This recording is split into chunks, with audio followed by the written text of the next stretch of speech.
Ladies and gentlemen,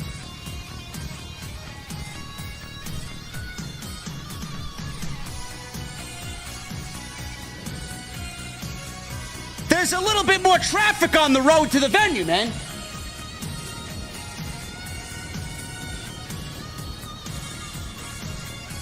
I'm showing up an hour earlier.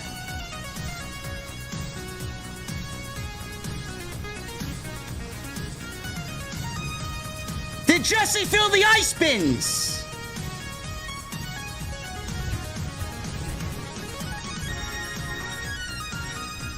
My body is still anticipating a third hour, man.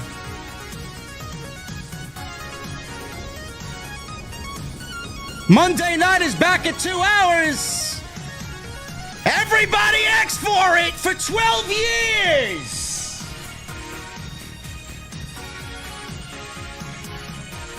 "12 years we asked for it, bro."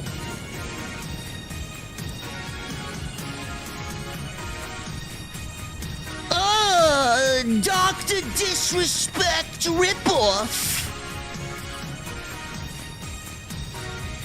Swinehag, kiss my ass. Thanks for mentioning me in the same sentence as Doc. He's the fucking GOAT. 12 years, man. I'm gonna need 3 old fashions tonight.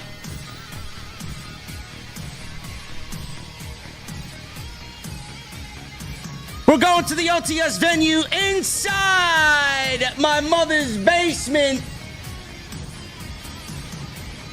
And on this Monday night at 2 hours, I want to know, what the fuck are you guys drinking? I'll see you over there.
Why has Triple H been so successful? Why is Triple H running WWE better than Vince McMahon and Bruce Pritchard on Monday and Friday night? Long-term booking.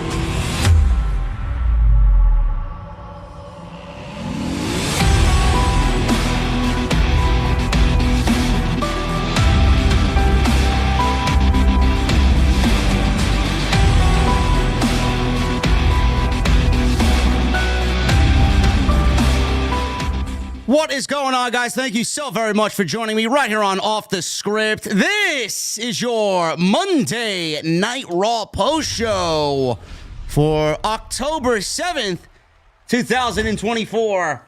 I'm your host, JD, from New York. As always, coming to you live 1 hour earlier from the OTS venue. Thank you guys so very much for joining me on your Monday evenings, wherever you may be. You know, there is always an entertaining aspect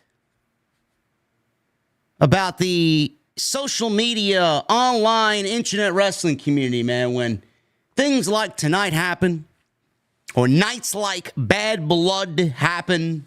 There's so much discourse on social media. We live in a day and age where everybody's opinion gets magnified and everyone has a say in literally everything.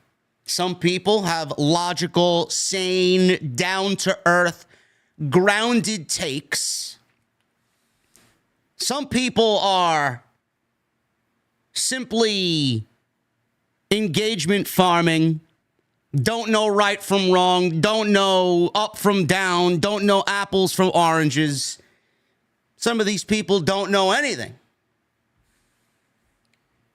All I heard today was, I don't want Monday Night Raw to move to 2 hours. It should stay a 3-hour show. It needs to remain 3 hours. This is a mistake. I don't know why you want 2-hour Raws, JD. Or in the social media geek's voice, well, I don't know why JD from New York wants 2-hour Raws, man. The roster can't handle a 2-hour Raw. These are the same people asking for a 3-hour Dynamite. And we all know that shouldn't happen. That's all I heard today. Why do you want Monday Night Raw at 2 hours? It should remain 3 hours. This is a mistake. This roster needs 3 hours. Blah, blah, blah, blah, blah. Opportunities, blah, blah, blah. Women, blah, blah.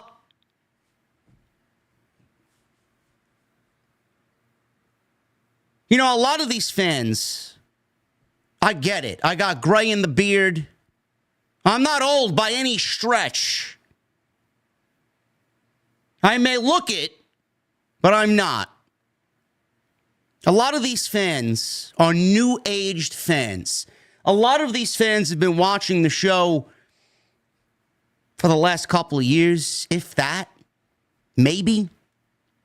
These are new-age fans who just started watching the product, got into the community because they got nobody else to call friends, no other hobbies in life. They want to get on board with how popular pro wrestling is nowadays.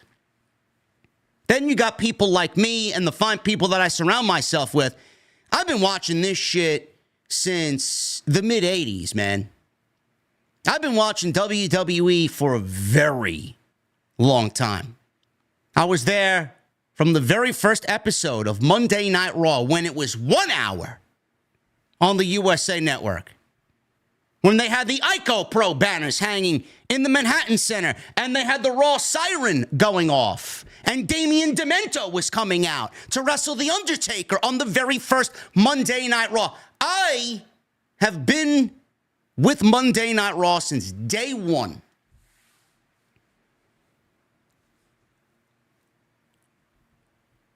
Then we get to 12 years ago. Monday Night Raw takes the unfortunate turn of going to 3 hours. 3. I asked, why? Why are we ruining a good thing, man? Why are we ruining a good thing? 3-hour Monday Night Raws started 12 years ago in July of 2012.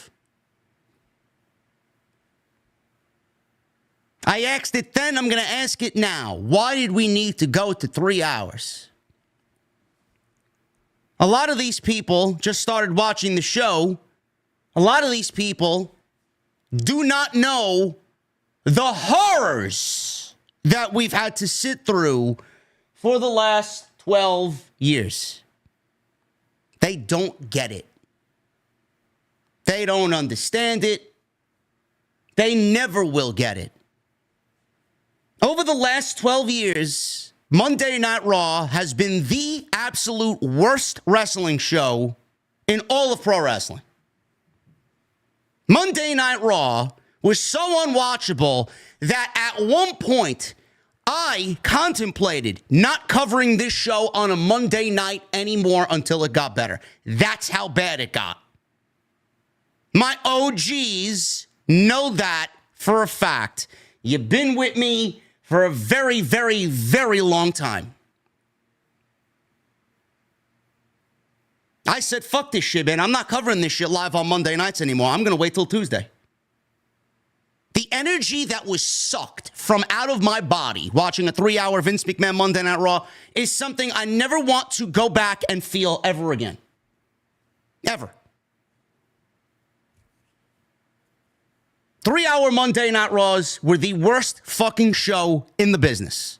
Nothing even came close.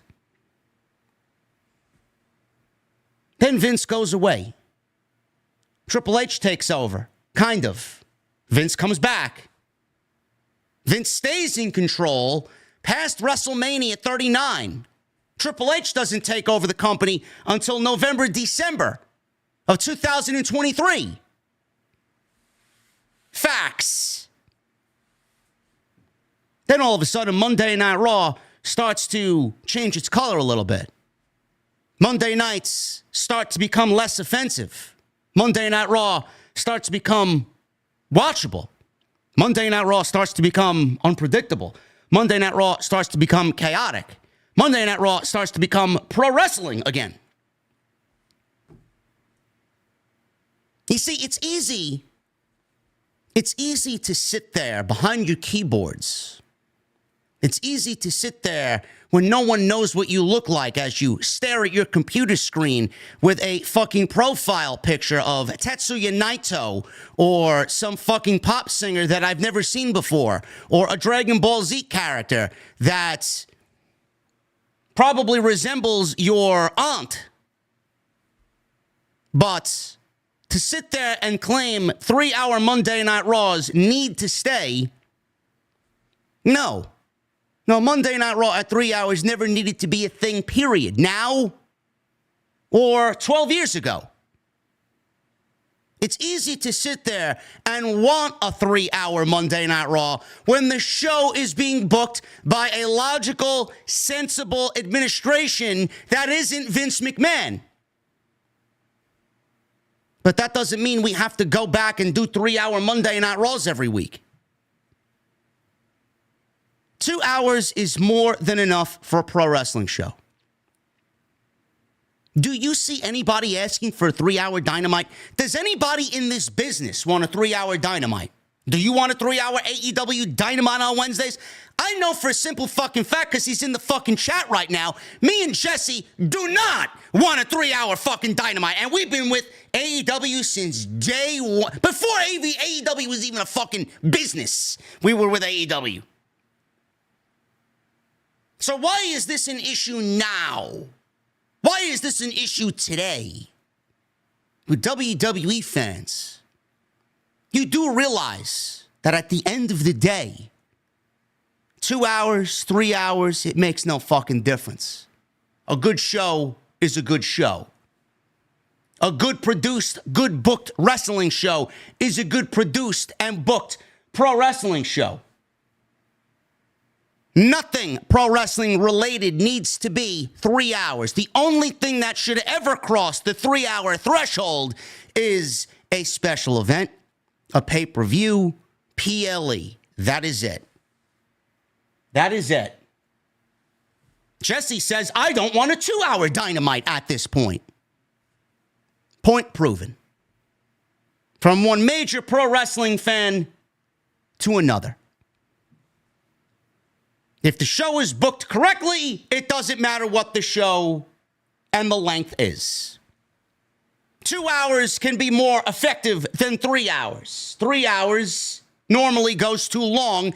It's long in the tooth, as they say. You start to get a sense of wear and tear watching a 3-hour show. It doesn't need to be 3 hours. It needs to be good.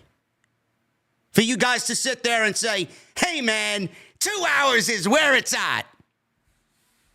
But when you get a show like this tonight, When you get a show that felt rushed, when you get a show that's produced very middle-of-the-road mediocre pro wrestling, and a show that was absolutely fucking littered with commercial after commercial after commercial after commercial, you're going to question. Maybe 3 hours is where it's at. Maybe 3 hours is the best thing for WWE on Monday night. The answer and will ever be no. It will always be no. WWE simply did the right thing. 2 hours. Don't know what the logistics of it are. USA didn't want to pay for third hour, whatever the fucking case may be. This should be a celebration of 2 hours on Monday night. If they went and booked a good show the way that it needed to be booked, none of us would be sitting here asking for 3 hours on Monday night. You all got hosed. We got hosed. I don't know what went wrong. The fact that this show was commercial night Raw, the fact that Saudi Arabia's got Crown Jewel, and there's legitimately zero storyline aspect to anything going into that show. Maybe a little bit, but not much, because WWE is going to be focusing on the Survivor Series. WWE needed to come out and hit a home run tonight for 2 hours, and they fucking bombed. They bombed. Terribly. I don't know what else to say. Everybody asking for 3 hour Raw is simply crying because you don't know any better. Fact, and more fact. You're all crying because you don't know any better. You weren't there watching Monday Night Raw from the beginning. You weren't there during the fucking absolute torturous, just absolutely horrid, nightmarish days of 3 hour Vince Raws. You were not there when Triple H booked a 1 hour NXT show on the WWE Network that was better than anything at 2 or 3 hours. So spare me your bitching and your crying about 3 hours where it needs to be 3 hours. It doesn't. It needs to be good. Tonight wasn't good. That's it. That was it.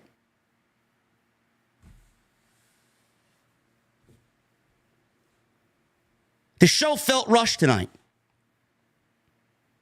I don't like the direction that they took tonight. I don't. Everything felt rushed. Jey Uso just won the Intercontinental Championship 14 days ago. He defended against Xavier Woods tonight. Most of the match took place in a fucking commercial. We got a little bit of a sequence. They got to picture-in-picture. Nobody watches the picture-in-picture. Spare me the bullshit. I get up and I go do something else in the fucking living room, or I go into the kitchen and get myself a fucking coffee. Come back, the match is fucking over. Picture-in-picture is not watching the wrestling match. Picture-in-picture is nothing more than a fucking cheap excuse to keep the action going, but it's in a small box and you don't hear anything related to the fucking show. It's still a commercial.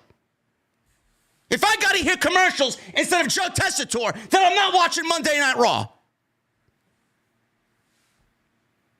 Jey Uso versus Xavier Woods felt like it started and then it was over. Rushed. Did they play out an angle at the end of the show? Sure. But you advertise a major title defense, the first title defense for Jey Uso since winning the title, and you rush through it to get to a Braun Breaker segment and Xavier Woods refusing to shake Jey Uso's hand. Goodbye. I don't really know how that gets me excited for what's to come. But the entire match should have been more than what it was, especially knowing that Jey Uso and Xavier Woods are wrestling for the Intercontinental Title. Then we get an 8-woman tag team match. I don't know who asked for any of these women on a 3-hour show, but a 2-hour show just to get everyone involved gives you an 8-woman tag team match that nobody gives a shit about. I'm speaking directly to WWE when I say this.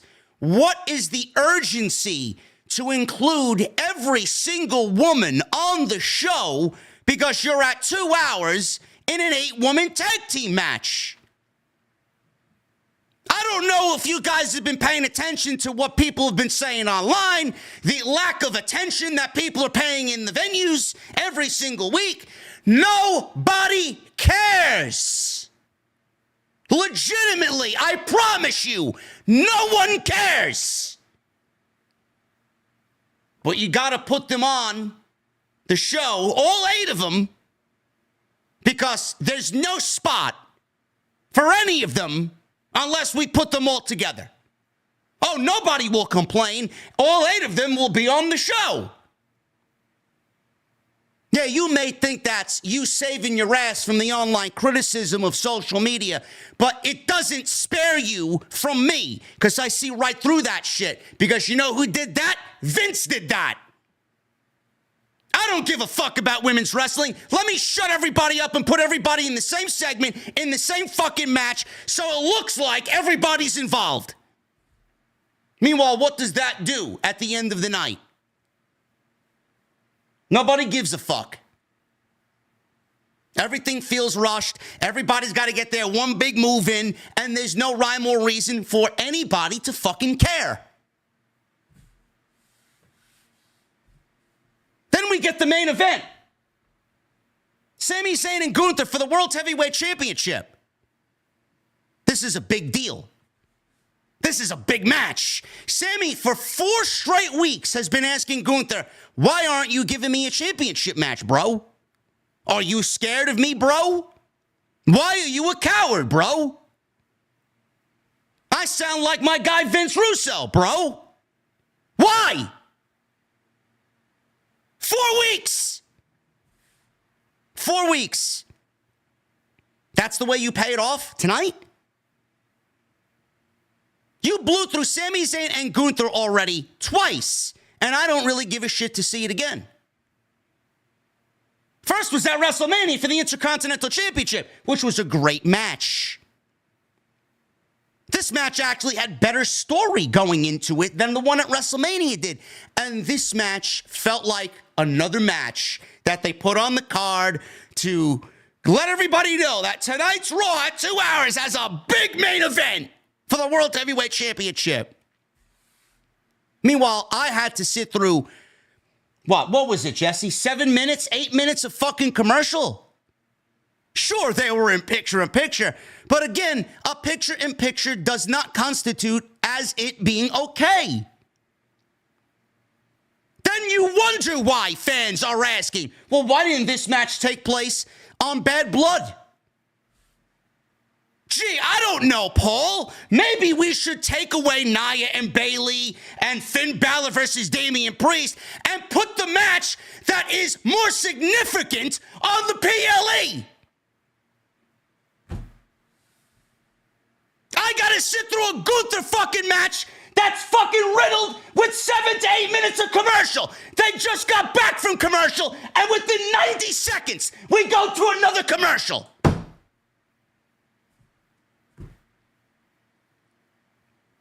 If I need car insurance, I'll go ask somebody else instead of Sony Bravia 65-inch.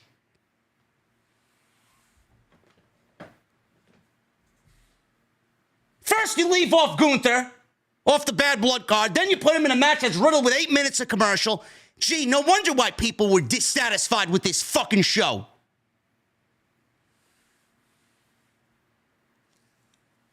It's fucking ridiculous. 3-hour Monday Night Raws are supposed to be a thing of the past, at least for the next 3 months. I felt like I watched 3 hours of fucking commercial in a 2-hour Raw. Why? Why?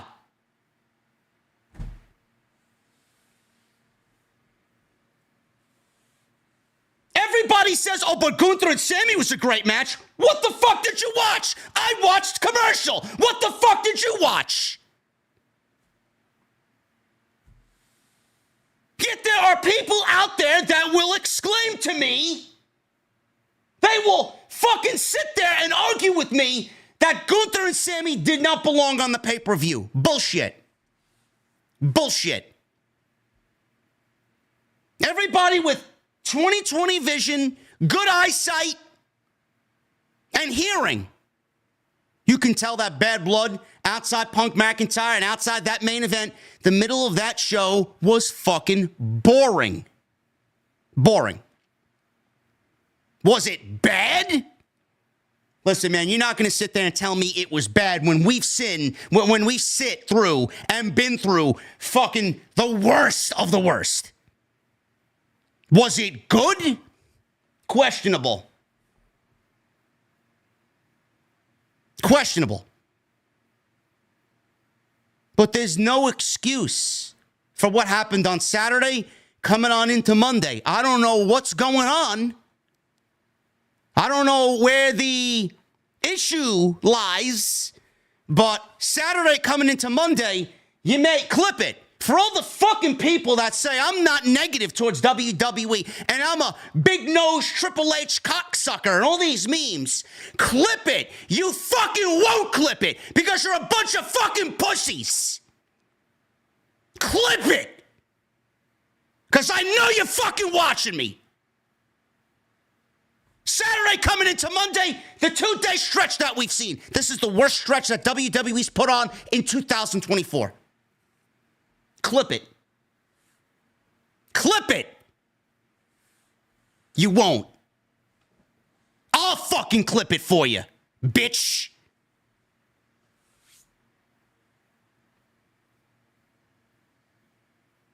Ridiculous.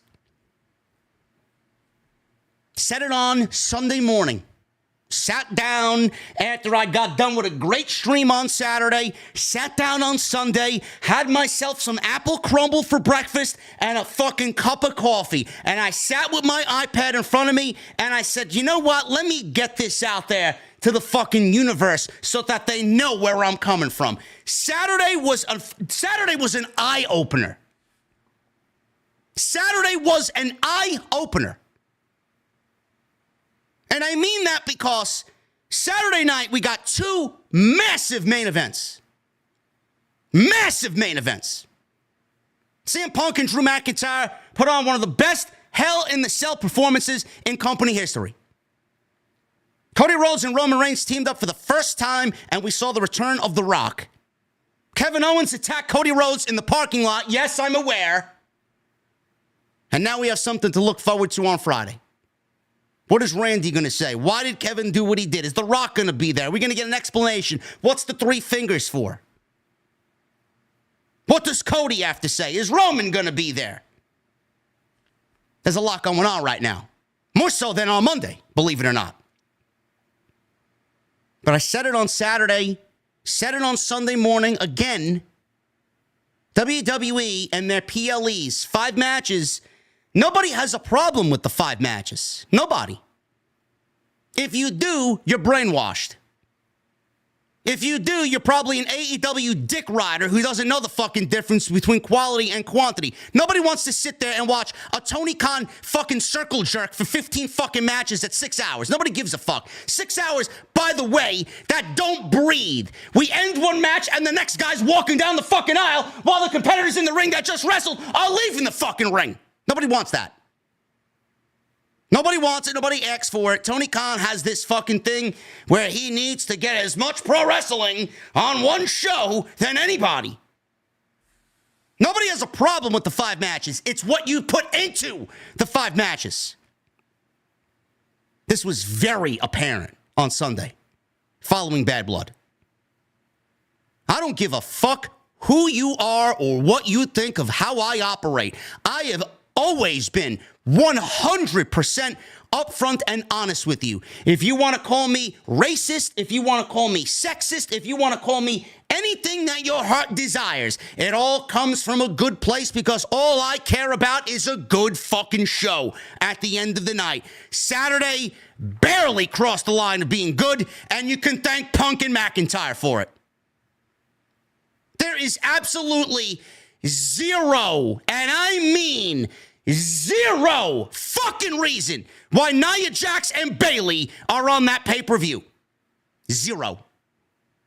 There is absolutely zero reason why Finn Balor and Damian Priest are on that pay-per-view. Zero. Nia Jax and Bayley could have been saved for Friday. Either the go-home show or the show following the pay-per-view. Finn Balor and Damian Priest had no championship on the line. We got the fucking win by Damian Priest. His battle with the Judgment Day is all but over. We got interference as per usual with the Judgment Day, and they went 11 minutes. You couldn't do that 11 minutes on Monday Night Raw? That's what you kept Braun Breaker, Jey Uso, Sami Zayn, Gunther off the pay-per-view for. I'm even going to include Sheamus and Pete Dunne because that's been a feud that's been great on Monday night. You left off 3 of those matches for Nia fucking Jax and Bayley, Finn Balor and Damian Priest. Glorified television matches. Nobody in that company realized what they were doing. You look at that card and say, yeah, man, that's it. Yeah, let me charge $900 a ticket, come out there and gloat that this is the largest selling arena show in WWE history again for the 5th fucking time this year, and then give me something that was less than premium. I think we need to go back and reassess. That's what we need to do. If you didn't have Punk and McIntyre to open the fucking show and give us a performance of a lifetime, I'm not really sure you can get away with calling it premium. Because it's not. If you're going to deliver a pay-per-view, because that's exactly what it is, and call it a premium live event, you better fucking make it premium. Nia Jax and Bayley are not fucking premium. Damian Priest and Finn Balor and the fucking middle-of-the-road feud that they got going on is not fucking premium.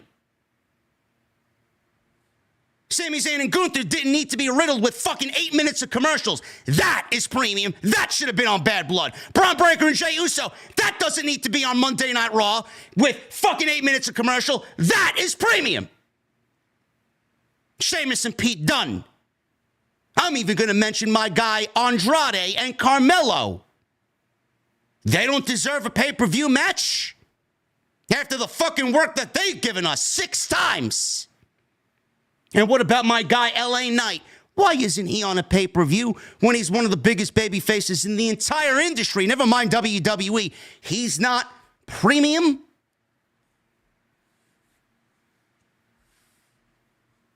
Then people want to go out there and claim Triple H. They want to cry. All these problems that I've rose to and brought to your attention, that I'm raising awareness on. You know what the first question in the post-show media scrum is? Well, why isn't there enough black representation in WWE? Are you fucking kidding me?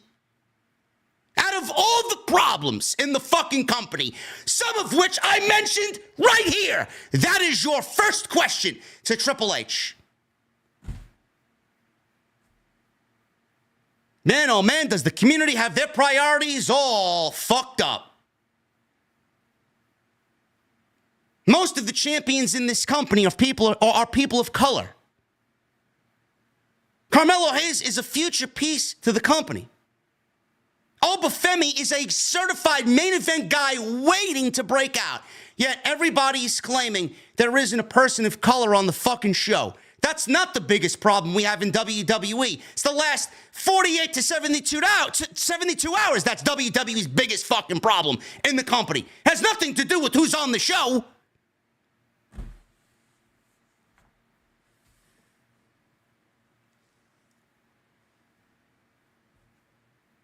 Sometimes I hate being in this community, and sometimes I love being in this community. This week was one of the one times I hate being in this community. Some of these topics I have to stay quiet on because everybody's going to label me something I'm not.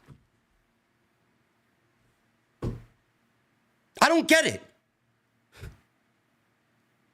Out of all the problems, that's what you're hanging your hat on.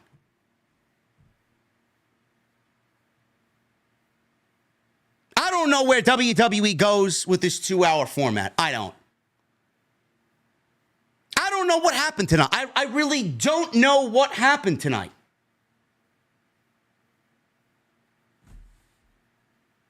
Was it 2 hours that threw them off guard? Did they really get that rattled because it wasn't 3 hours? Were they unprepared? They knew this was coming for 2 weeks, 3 weeks now. Probably longer than that. You knew exactly that this day was coming. Was it the fact that the hurricane that's potentially hitting the East Coast, is that throwing a wrench into some possible plans? I don't want to say that is the case right now because it doesn't make landfall until Wednesday. Is that a problem? Is the fact that Saudi Arabia and Crown Jewel is nothing more than another piece of propaganda that has zero fucking story? And you don't care what goes on television until we get done with Crown Jewel. Is that the problem?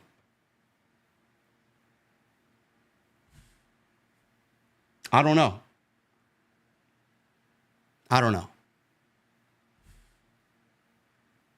Will WWE readjust? Sure. They've been booking 3 hours for 12 years. It's like not riding a bike for 12 years. You're going to get on and you're going to fall down. It's not going to be a smooth ride. You're going to need to balance yourself and try again until you get a nice rhythm down. Is that what the problem is? Is that what WWE is going to have to do? They got to go through the growing pains all over again. The learning tree of how to book 2 hours. Tonight wasn't it. Tonight was not it. The show was just not a good booked, good flowing 2 hours of Monday Night Raw, where I felt like I was watching 3 hours of commercials in a 2-hour show. Matches that should have been on Bad Blood were not there. Matches that were on Bad Blood should have happened tonight.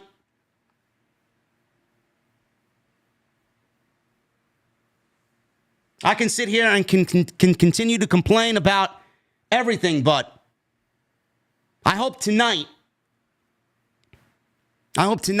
opened your mind and your fucking ears, honestly, as to how I am a fan first and foremost, no matter what the company is. And I want to see a good show and good pro wrestling. It doesn't matter if it's AEW or WWE. I don't bleed one over the other.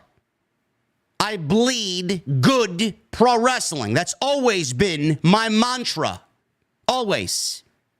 It's always been my mission statement. Better pro wrestling. And within the last 72 hours, if we didn't get Punk and McIntyre delivering a fucking classic, WWE is looking at the absolute dirt worst 72 hours in the Triple H administration. Point blank, period. The only saving grace from tonight's show was Sheamus and Pete Dunne, who delivered a banger. A pay-per-view worthy match on Monday night. We're going to try and break this thing down. If you enjoyed what I had to say already, please make sure you guys hit that thumbs up. I would really, really, really appreciate it. You guys want to show some support? There are a couple of ways to do that. First of all, hit that thumbs up. We got 2,700 people in here. There should be no less than 1,000 likes. So that's number one. Number two, you want to get some donations on in? Super chats are you. Questions, comments, concerns, anything that you're feeling coming out of Saturday, coming on into tonight. Sound off. I want to hear from you. What did you think about Monday Night Raw? If you're watching me on YouTube after this gets published live and you're watching on demand, If you're watching the replay, you guys can help me out as well. You could do one of two things. One, you can leave me a comment down below. It doesn't matter what it is. You can leave me a face emoji, leave me your favorite emoji. Any comments that go towards the video help me out and push me up the algorithm, which is only a good thing. You can super thank in the comments. That's also another feature that many people don't really know about. It's like a super chat for people after the fact. If you're new around here, hit that subscribe button. We operate a little bit differently than a lot of other creators in the space, if you haven't really took notice already. So if you're new around here, hit that thumbs up. Hit that subscribe button. If you're an OG, spread the word. Spread the word. Everybody on Twitch, shout out to my family on Twitch. We are live simultaneously between YouTube and Twitch. If you guys are over there, you're watching me on that platform, you could follow the stream and you could subscribe to the channel. It's a great way to help me out over there as well. Programming note. Tomorrow night, Jesse and I will be covering Tuesday Night Dynamite. It's Title Tuesday. I will not be covering NXT, though I may make a decision. I may make a decision in the day to cover both tomorrow. Because NXT goes live between 8 and 10. And AEW Dynamite doesn't start tomorrow until 9 p.m. So there'll be a 1-hour block where NXT is obviously on television. I will be watching that. And then Dynamite starts at 9, and then I'll flip over to that. But I may actually catch the last hour of NXT on my iPad. So we'll see what happens. Any of the other content on the channel, go check it out. It's all on the homepage. We were live last week, 6 different days, man. 6 days in a row. If you missed my Bad Blood post, it is live. Go and check that out. We are over 60,000 views. Thank you guys for a great stream, man. That was a great stream on Saturday. Tonight's show is sponsored by Magic Mind. I wish I could conjure some magic and make this show worth it tonight, but I can't. I gotta settle for my green little bottle. MagicMind.com/JD from NY. You're gonna use that code JD from NY20 to save 20% off. We'll talk about my friends over at Magic Mind a little bit later on in the show. And please follow me on social media at JD from NY206, Twitter, Instagram, TikTok. And we are also on Cameo. So make sure you guys go and check all of the socials out. Would really, really appreciate it. Also, guys, quickly, I've been paying attention to this Hurricane Milton that is steamrolling towards Florida and the Tampa Bay region of Florida. Got a lot of friends down in Florida. I wish you guys nothing but the best, man. That's some scary shit right now. I see people in droves evacuating the state. It is crazy right now. So if you guys are holed up in Florida, I wish you nothing but the best. My thoughts and prayers to you, man. I've been monitoring this shit, man. The things that they're talking about, there's a lot of fear-mongering on social media nowadays. You don't really know who to believe, but I have a bad feeling about this one. I really do. I mean, they're talking a Category 6, 185 miles plus of wind. So if you guys are staying grounded in the danger zone, I wish you guys nothing but the best, man. Rusty, my thoughts and prayers are with your family, brother. That's some scary shit, man. I've always said I've always wanted to be relocated in Florida. I'd be JD from the FL, right? If I had a choice, I probably would have got up and left New York and relocated to Florida. Watching this shit, hearing this shit, seeing what we just saw with the last hurricane a week and a half ago, I'm not sure I want to do that anymore. So my thoughts and prayers go out to everybody, man. Monday Night Raw was not in Florida. Tonight, it was St. Louis, Missouri. NXT tomorrow night is in St. Louis. One of the feature matches tomorrow night is Randy Orton versus Javon Evans. Oh, but I thought there was no black representation in WWE. Oh, that's right. That's right. Yeah, he's only going up against a fucking certified first ballot legend in Randy Orton. Sure thing, engagement farmers on social media. CM Punk. He started the show off. In fact, no, he did not. I lied. Unsexy Red started the show. Because they're in St. Louis and she's hosting NXT tomorrow night. All the more reason for me not to watch NXT tomorrow night and sit down with a nice espresso and watch Tony Khan give me Joshi's versus Mercedes Moné.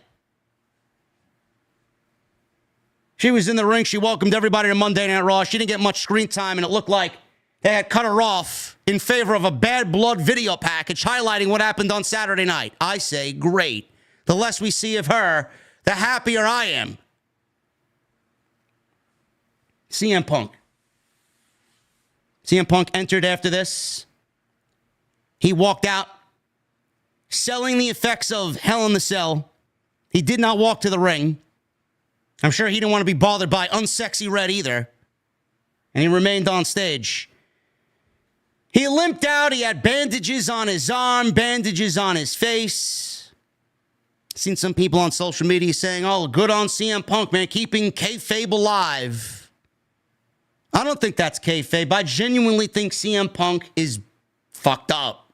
I think CM Punk is banged up. He said it felt great to be in St. Louis. He asked if it felt good to not be dead in St. Louis. He said he was in no condition to even be here, which is why he stayed on the stage instead of walking to the ring. It hurt to smile, but he wanted to see the fans in St. Louis. He said he's alive, but he doesn't feel alive. He won, but it doesn't feel like he won either. He says he doesn't know what the future holds for him, but the way that match made him feel leaves him with a lot of questions. He said he told them he had 0 Hell in a Cell matches left in him, and he was right. He said as much as he loves the fans, I just don't know. He said he wanted to thank 3 groups of people who have more in common with each other than he cares to admit. First, he thanked the fans for chanting his name for 7 years.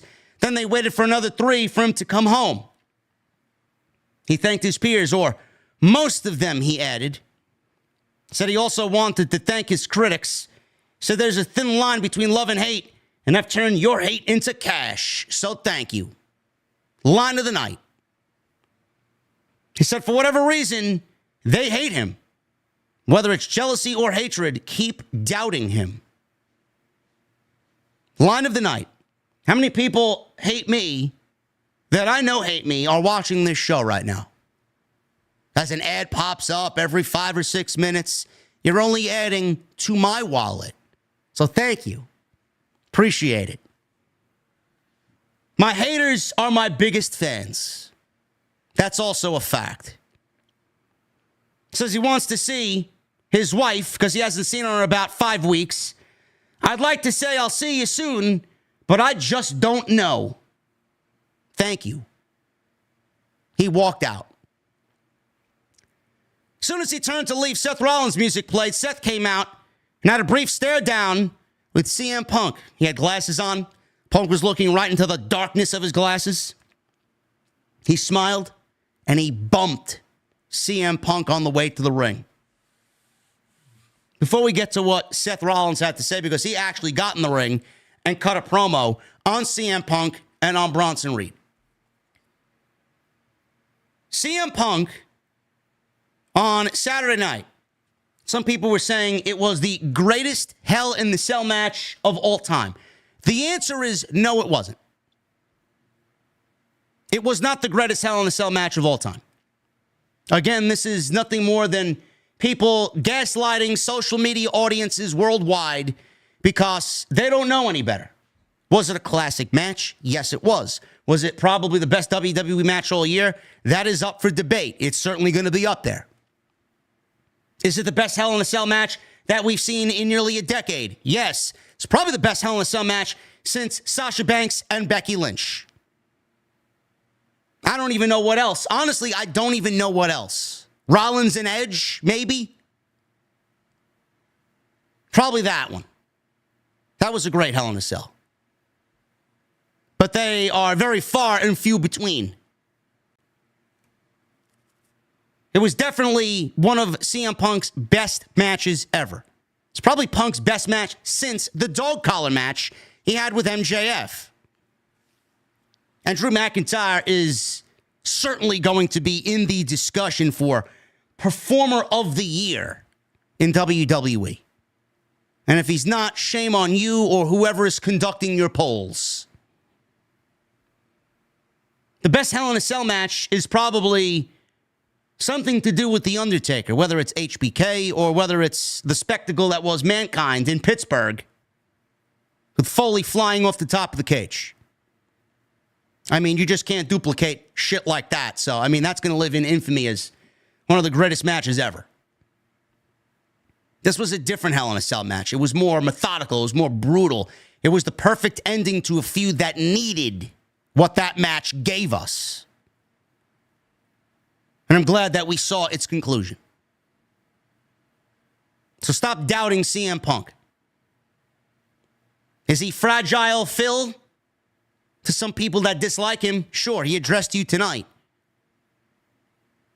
There's one thing to doubt someone completely out of sheer hatred. There's another for genuine concern because you care about him.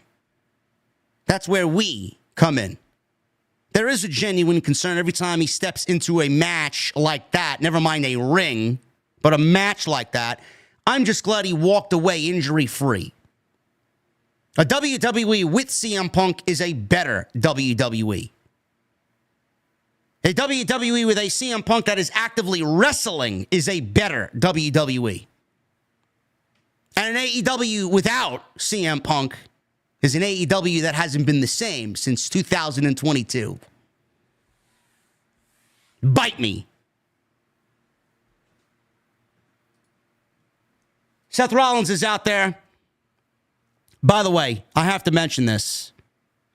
For everybody listening to Punk's promo, the fact that he says he doesn't know what is next for him and where he's going to come back, this is basically WWE, or I should say, this is basically Phil Brooks writing himself off television, because I don't blame him for one bit. This is Phil Brooks writing himself off television because he basically, I would be a betting man and say yes. He basically went to Paul and said, Paul, listen, man, I love you. I'll do whatever you want me to do, but I ain't going to fucking Riyadh. So CM Punk came out and gave the I lost my smile speech, saying he doesn't know where he's going to show up next. He'll show up after Crown Jewel because he ain't flying to Saudi. He's not taking Larry to Saudi. He'll be back after Crown Jewel. Seth Rollins. He's out in the ring. He told Punk to get well soon. Because the sooner you get back, the sooner I can kick your ass and retire you for good. He says he's been gone for a couple of months and things got crazy. Fans started singing his song. He talked about Dominic Mysterio hanging from the shark cage by his ankle. He mentioned the return of the final boss. He brought up Cody Rhodes teaming with Roman Reigns. He noted Cody got punched in the mouth by Kevin Owens, but I'm not supposed to talk about that, though. Gee, I wonder what Seth Rollins thinks about Cody teaming with Roman Reigns after Seth Rollins basically broke his fucking body for Cody. All for nothing, I guess, huh? Cody's making a lot of enemies with that one decision, man. I told you weeks ago, That may be the deciding factor on what costs Cody Rhodes the WWE Championship. Says he's not supposed to talk about any of that, though. He went into his bit about being a revolutionary, and I am back to destroy Bronson Reed. He said Reed isn't there tonight. He says he knows he is somewhere watching, and he wanted him to listen. He leaned into the camera that's in the ring, and he said 2 months ago, he ambushed him and tried to end his career. After 6 tsunamis, I now know your damn name. He said, if he wants to get famous, I'll certainly give you your 15 minutes. He said he'll face him anytime, any place. Only this time, I'll be expecting you. His music played. Out came Jey Uso after Seth Rollins exited. And we got Jey Uso versus Xavier Woods with Kofi Kingston out there in Xavier Woods' corner. Glad that Seth Rollins is back, number one. Monday Night Raw is better when Rollins is there and healthy. Looking forward to this Bronson Reed feud. Certainly looks like they are setting it up for Crown Jewel, which is fine by me. Because then we go into Survivor Series, and I don't know what really awaits either man. Maybe we get a typical Survivor Series 5-on-5 match with the best of Raw and the best of SmackDown going at that. That's what I would do, personally. But Crown Jewel seems to be the destination for Seth Rollins and Bronson Reed. One-on-one, which in 3 weeks, I'm fine with it because this match needs to take place, regardless. I'd rather it be at a PLE where we actually get it in full instead of doing it on Monday night where it'll be riddled with 2 fucking commercial breaks. The stare down with Seth Rollins and CM Punk, though. Clearly, they are telling you what is in CM Punk's future. That right there is both men's WrestleMania match. Punk versus Rollins. Rollins versus Punk. They are destined for WrestleMania. We didn't get it last year. Hopefully, barring any injuries, we get it this year.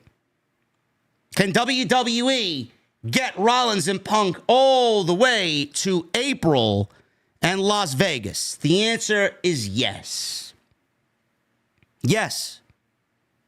WWE has certain things that are coming up that would take us from where we are now into WrestleMania.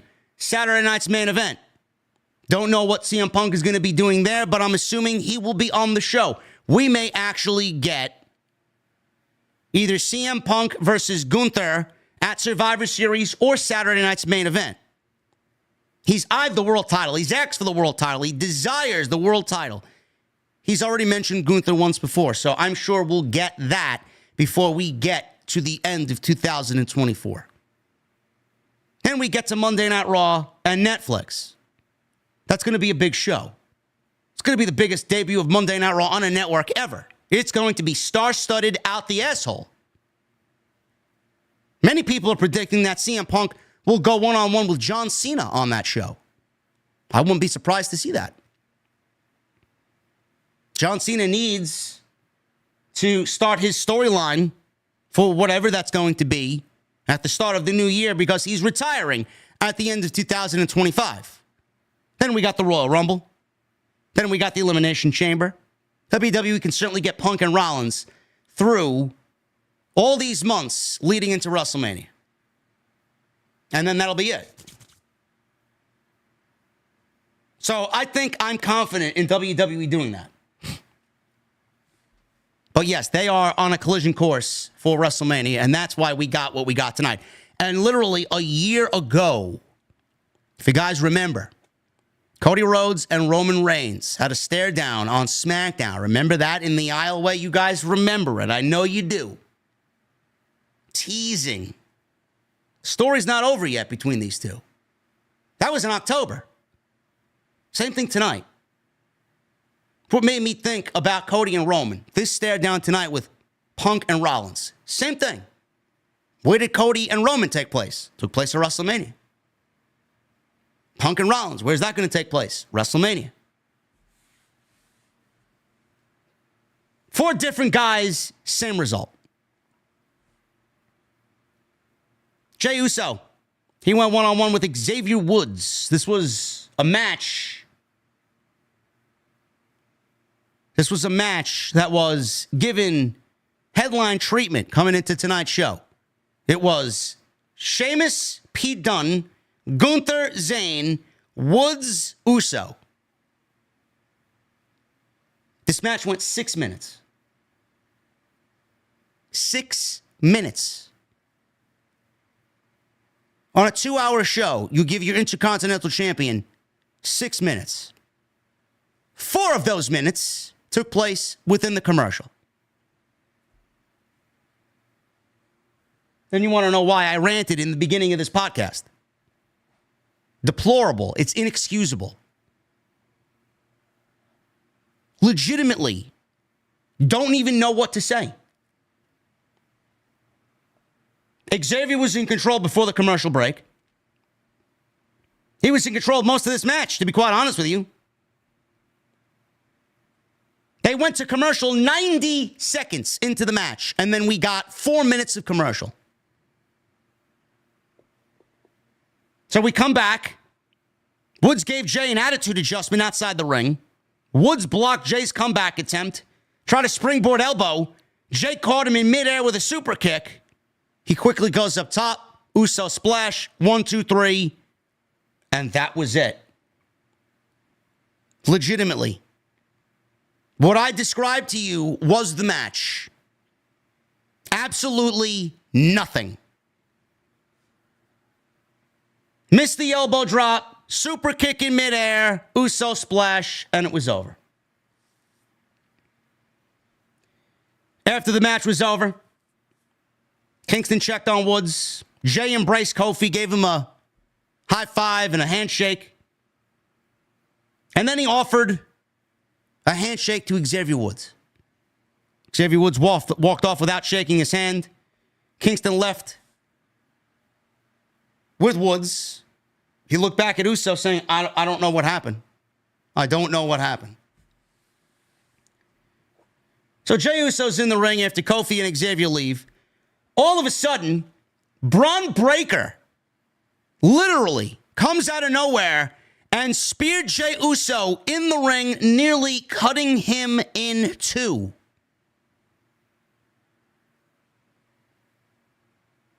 So Kingston jumped in to assist, despite Woods saying no, leave him. Breaker speared Kingston, and then he ran around the ring with the aerial shot of him running around the ring, and he speared Xavier Woods in the aisleway. And then he gets back into the ring and speared Jey Uso one more time. You know, last week, we got a celebration of Jey Uso where he shook hands with Braun Breaker, and there was no attack, no shenanigans. Braun Breaker shook his hand and left, and we didn't see Braun Breaker at all for the rest of the night. That was it. Babyface Braun Breaker. Looks like they're turning Braun Breaker babyface. Later in that show last week, he eyed Gunther and the World Heavyweight Championship, proclaiming to Gunther, I will be seeing you much sooner than you think. I'm like, all right, they're clearly moving Braun Breaker on to bigger and better things, fast-tracking him well past the IC title. So what the fuck was all that about? Only to turn around this week and have him spear Jey Uso, basically setting up a match for the IC title at Crown Jewel. That's exactly what we got here. So if Braun Breaker and Jey Uso is the plan for the Intercontinental Championship, it looks like all the predictions from many analysts is certainly going to become a reality. Looks like Jey Uso may be dropping that Intercontinental Championship in 3 weeks' time. And Braun Breaker will be, once again, a 2-time Intercontinental Champion. Sure. Great job. Don't know why we took it off. I'm going to ask, I don't know why we took it off him in the first place. If this is going to be it for Jey Uso. 6 minutes. Let's put the title on him. Let's give him the feel-good moment. Let's have him celebrate. Everybody's going to eat. First title defense, 2 minutes. 4 minutes of it was in the commercial. Awful. So we got two storylines playing out here. Breakker wants the IC title. He picked it up. He threw it on Jey Uso. Obviously, he wants it back. Is he a heel? I wouldn't say he's a heel. I mean, people are barking at Braun Breakker for sure every week, more and more. So he's a tweener. He's going to get his boos. He's going to get his cheers. People love Braun Breakker because of how vicious and how intense he is. So we got that. And then we got Xavier Woods still not giving a fuck about anybody. Not even Kofi. So two storylines are playing out here. But 6 minutes for Jey Uso? Absolutely nothing to open the show. There was a Rhea Ripley pre-taped promo. She said Liv Morgan proved she can't beat her by herself. She talked about Liv's alliance with Raquel Rodriguez. She said she just assured herself another beating and is delaying the inevitable. And she said she will definitely need Raquel. So I'm assuming that we're going to get Raquel versus Rhea Ripley at some point. Have her go through Raquel.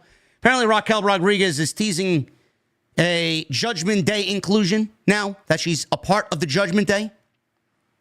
Nothing was really made, confirmed.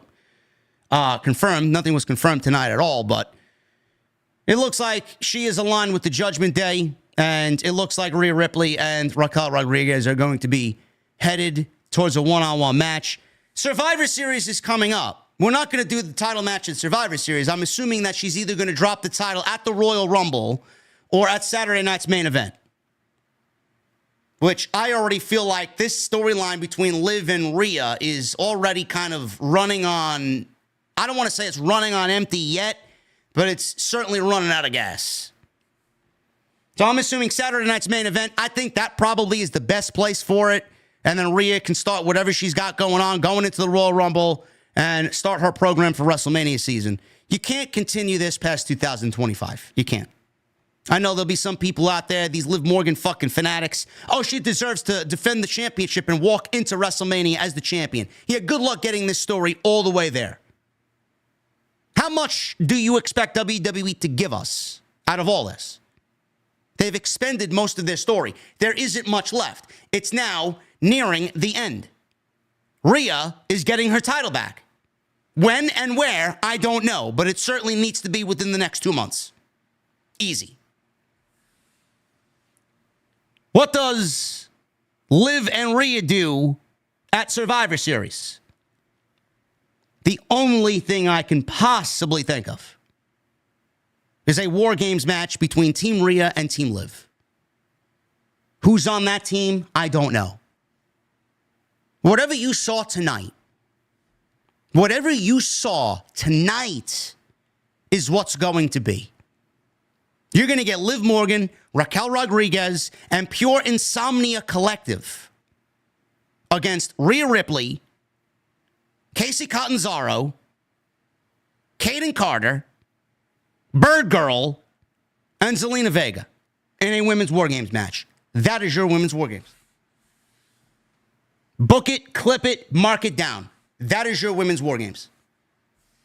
They're just going to combine all of this into one match, and then Liv and Rhea are going to, I guess, if Rhea wins War Games, she'll get her championship match at Saturday night's main event.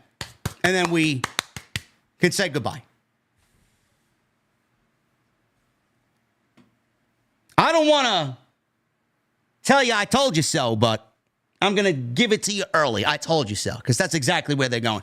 You expect WWE to not do it. First of all, I want to make this absolutely, perfectly, 100% abundantly clear. There doesn't need to be a Women's War Games match this year. You don't need a Women's War Games match. Fuck the narrative of having a men and a women's match because you need to do it. You don't need to do anything because it doesn't fit it. It doesn't call for it. If it did, I have no problem with a women's War Games. You think that feud right now with what's going on with the women on Monday Night Raw deserve a War Games match? You gotta be out of your fucking mind. Mental. No. You'd be lucky if you get it on the fucking PLE, period. Never mind in a fucking War Games match. But that's what they're going to do. Because whatever the men gotta do, the women gotta do the same thing. Just like you didn't need 2 women's matches at Bad Blood, and they only put 2 women's matches on the card so that it evens out with the men. You only needed 1 women's match. The most important women's match gets on the show. The other one you do on SmackDown. Not everything needs to be on equal level. What's most important? Just like this narrative that Triple H is misrepresenting the black talent. Why is there a misrepresentation of black talent in WWE on PLEs? Well, maybe let's not give people something that you think they deserve, that something, and maybe let's have them earn it. How about that? That would be like me saying, or that's basically these people saying, hey man, let's make Carmelo Hayes the WWE champion. It's basically what they're saying. He'll get there, and when he does, he will have earned it. That's like me saying, yeah, let me get Apollo Crews on the pay-per-view, man. What the fuck has he done in 5 years? Are we just going to give these people, are we going to give these athletes, these men and women, something because you want it? Or should we give them something because they've earned it? They've showed us they worked and earned it. No, but everything's got to be made into a racial thing, and everybody's got to be engagement farming on social media, and everybody's got to fucking cause chaos on social media because you need to feel important in front of strangers. Meanwhile, Jey Uso is a person of color. He's the Intercontinental Champion. Obafemi is a person of color. He's the North American Champion. Jade Cargill and Bianca Belair are the tag team champions. Carmelo is killing it on Friday night. What more do you want? What more do you want? Don't understand it. These statistics, they get swept under the rug. They get swept under the rug. They get swept under the rug by social media, man. The merchants on social media, the fucking engagement merchants on social media. Nobody cares. The New Day hold the record for the longest reigning tag team champions in company history. The Usos do. The Usos beat the New Day. 2 teams of color. Nobody wants to engage in that discussion, though, right? Obafemi just eclipsed the longest reign as North American champion in NXT history. Do you know who's held that title? No, but that's not a discussion that social media wants to engage in. Kalani Jordan is the North American champion. Thank you, TK Banks. Another woman of color. Nah, we won't get into that discussion, though. Oh, but Shawn Michaels books NXT, not Triple H. If you don't think that they go back and forth and discuss what needs to be done, if you don't think Triple H has his hand in NXT as well, man, you're as dumb as I think you are. Seriously. Now, but all these problems in WWE that still exist, that are rearing its ugly head. Now, why isn't there a lot of black representation on these PLEs, man? Really? Are you fucking... Trick Williams is the NXT fucking champion. You fucking retard! God, these people are fucking stupid! Fucking stupid!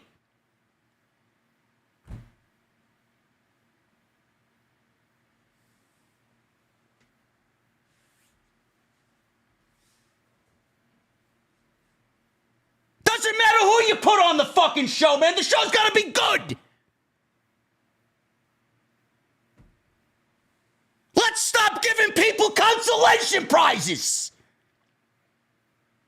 Stop. Yeah, let's give everybody a fucking championship because of the color of their skin. Let's give them opportunity where they didn't deserve it because he's not fucking white. Not because he's black. How about we earn it? Earn it.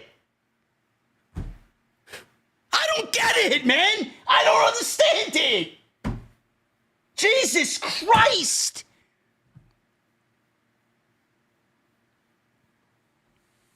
Don't even get me started on the people that held championships when Triple H ran NXT.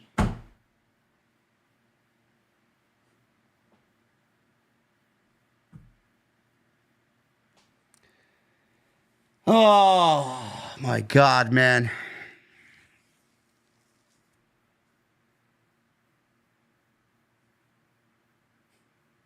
Nia Jax is SmackDown Women's Champion. Another person of color.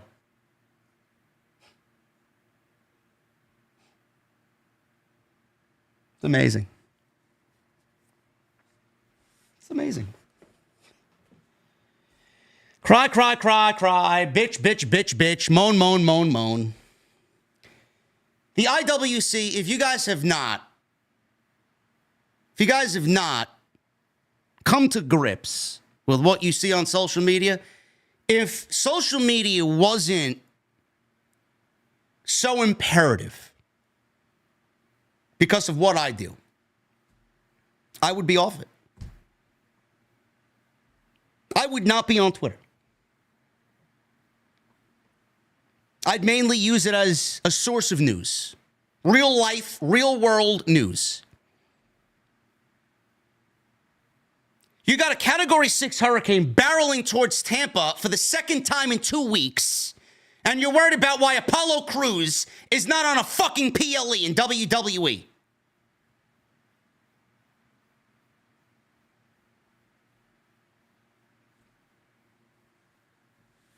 It's ridiculous. It's ridiculous. These people make problems out of nothing. Meanwhile, people are dying. People lost their fucking homes. Several hundred are missing still.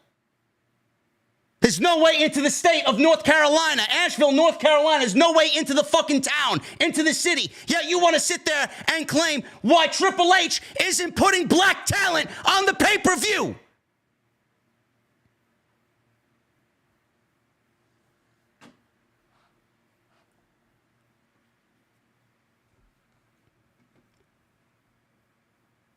Moving on.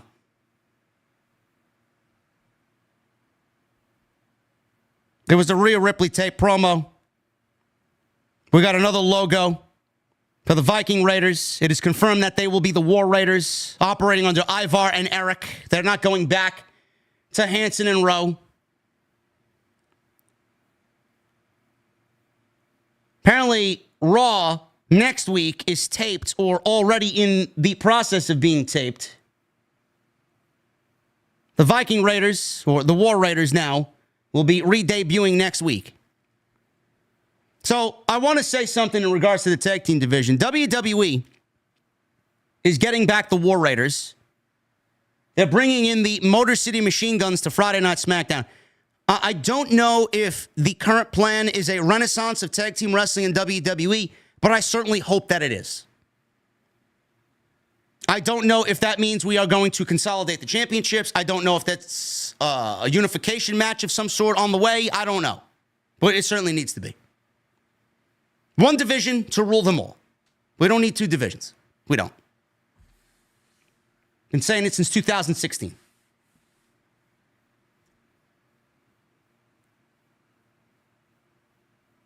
The announcers discussed the incident involving Kevin Owens and Cody Rhodes at the end of Bad Blood. Some people even had a problem with this.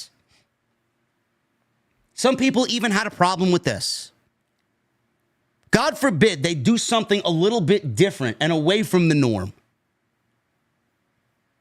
WWE strategically had planted a fan, quote unquote, fan, to film this and then put it on social media instead of doing it on Friday Night SmackDown. I didn't have any problem with what they did and how they handled it. You saw the reaction that it got. Do you want to know why they did it on Bad Blood Saturday?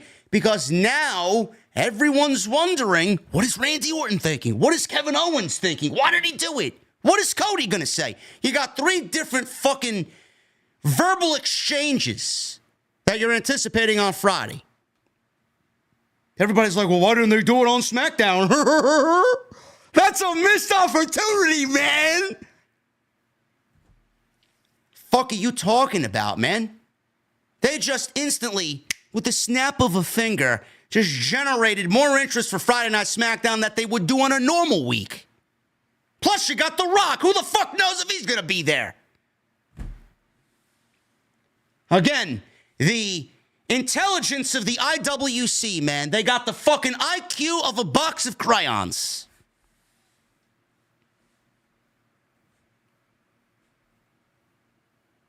Karrion Kross is backstage. He spoke to The Miz. Miz made it clear that his actions, turning on R-Truth last week, were of his own and not influenced by the Final Testament.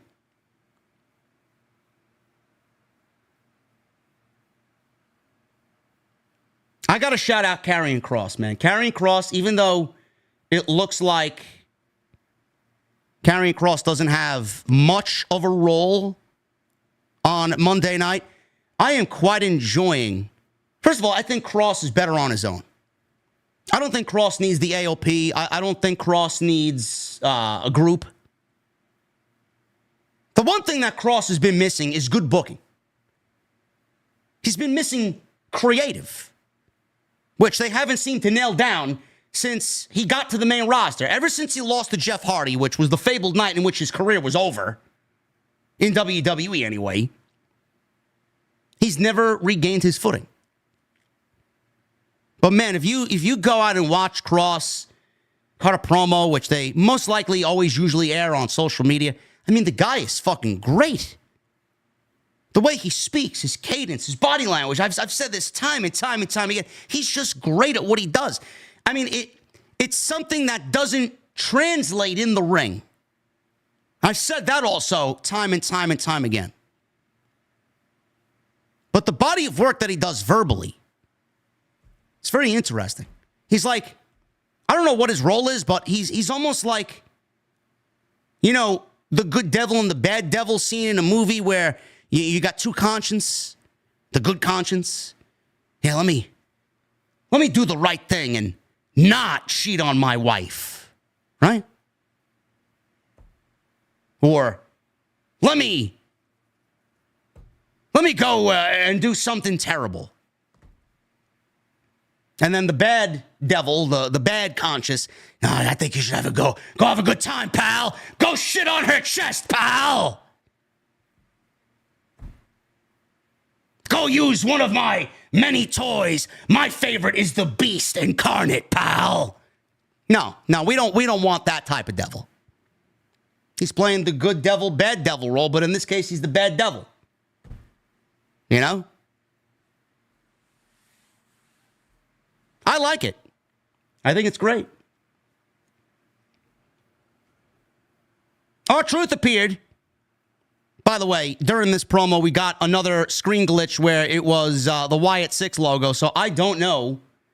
I don't know if this means that the Wyatts are coming after The Miz. Maybe. I mean, they turned the whole Chad Gable thing into a storyline where he betrayed his family, right? Now The Miz betrayed his family in R-Truth. Maybe they're going after The Miz. I don't know. Not really going to light the world on fire with that one, but we'll see what happens. There was a Wyatt 6 logo during this segment. R-Truth appeared. There was a brief moment where he tried to be comedic until Miz made it clear that they were done. Awesome Truth is no more. Truth wondered how Miz could do this to him. Their kids play together.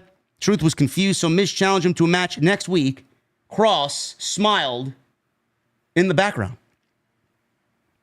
He's the bad angel. He's the bad conscience, says Karrion Kross. Donnybrook match, Sheamus and Pete Dunne. This was by far the best thing on Monday Night Raw tonight. Ringside was decorated with cricket bats and shillelaghs and a bar top and whiskey barrels, and it was basically them recreating a barroom brawl. We've seen this before. Donnybrook matches are Sheamus's thing. Pete Dunne, he walked down to the aisle with a cricket bat. Sheamus had a shillelagh. So Sheamus is waiting. Pete Dunne gets there. Dunne leapt off the bar, but Sheamus caught him at one point and slammed him on to the announce table ahead of a commercial break. Big power slam on the announce table right in front of Joe Tess. Dunne climbed up top. There was 2 sets of whiskey barrels. So he climbed atop these 2 sets and he went for a dive, but Sheamus cut him off. This time with the shillelagh. Sheamus climbed atop the barrels. This was the best spot of the entire night. This was probably the best spot since the Drew McIntyre spot that we saw on Saturday where he missed the Claymore and destroyed his lower back on the steel steps. Sheamus atop, just picture 4 whiskey barrels on top, or 6 whiskey barrels, I believe it was, on top of each other in a triangle formation. They're up top. Don't know if these were full or not. Whiskey barrels by themselves are pretty heavy, but they needed to be filled with something to keep both of these guys up top without fucking wobbling and tipping over. Sheamus took Pete Dunne in a white noise position. There was a table set up already down below. Sheamus jumps off 6 beer barrels or whiskey barrels and delivers a white noise through the table down below. Fans chanted, "Holy shit, holy shit." This was fucking ridiculous. Just an unbelievable spot. I retweeted it on social media, so you guys can go check it out if you want to go and see what I'm talking about. So Dunne, he is laid out. Sheamus slow to get up. So the crowd is chanting, "This is awesome, holy shit." They get back in the ring. Sheamus hit a knee strike and a razor's edge for a near fall. Pete Dunne snapped Sheamus's fingers and smashed him on the back with a cricket bat, which made a vicious sound. Dunne grabbed a wooden drawer from the bar, from behind the bar, and started bashing Sheamus in the back with it. This was not rigged. This was a legit wooden drawer, and you could physically see Sheamus's back getting cut up and bruised in real time. Now, I know he's pasty white to begin with, but holy shit, this looked brutal. Brutal. Pete Dunne then took some zip ties out of the drawer and zip-tied Sheamus' hands behind his back and hit a knee strike and then delivered a bro kick to Sheamus, and he still managed to kick out. So Dunne tried using the bat, and Sheamus nailed a jumping knee strike because that's all he could with his hands tied behind his back. He delivered a bro kick with his hands still tied, and he goes for the cover, and he gets the pin over Pete Dunne. 1, 2, 3. Sheamus in another banger. This was great. This was great. Who's in the chat making racial comments, man? What are we talking about? Jay Too Serious. Stop conflating people of color and black. Blacks are speaking for blacks solely, not every other race. Jesse needs to speak up and stop being a token. Well, sucks to be you, Jay Too Serious, because Jesse feels the same way I do. Fucking earn it. Stop being a crying bitch and a pussy online and fucking understand that everybody is equal. They're all working for the same company, all working for the same opportunities, and there's nothing to be ashamed about. Those who are on TV have earned their place on TV. If you want to be on TV and you want to be better than what people are talking to you of, then earn it. Earn it. It's no fucking excuse when Kalani Jordan, Obafemi, and Trick Williams are your NXT champions. Give me a fucking break. Give me a break. And if you don't think Triple H has a say in what goes on at NXT, please shut the fuck up and get the fuck out of my sight. Because if Triple H is going to be looking at NXT, which you know he is, he's going to have the first say on who he wants on the main roster. He ain't going to call up anybody just willy-nilly. He's going to pinpoint who he wants because he knows who they are, because he has a hand in everything that goes on there.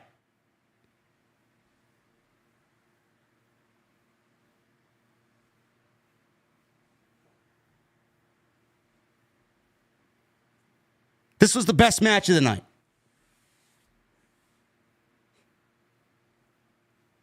Kathy Kelly interviewed Cody Rhodes, who was there tonight. He was there being a SmackDown guy and the WWE champion because he wanted to watch Sami Zayn and Gunther to find out firsthand who he will be wrestling for the Crown Jewel Trophy. Because that's all it is. It ain't a title, it's a trophy.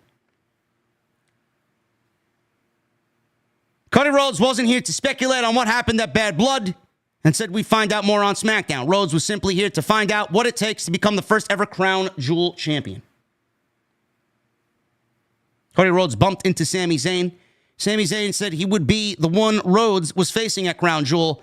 Zayn offered to talk to him about what had happened at Bad Blood. Rhodes cut him off and said, "I'm only here to watch the World Championship match."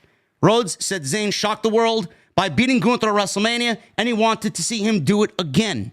Rhodes shook his hand and wished him luck and said to Sami, "I hope you win because I want this match just as much as you want this match."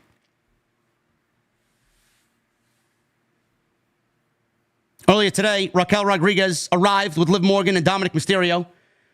Liv Morgan acknowledged Rhea Ripley's win via DQ, but Morgan said to Jackie Rudman that, "I may have lost by DQ, but I still have the women's title.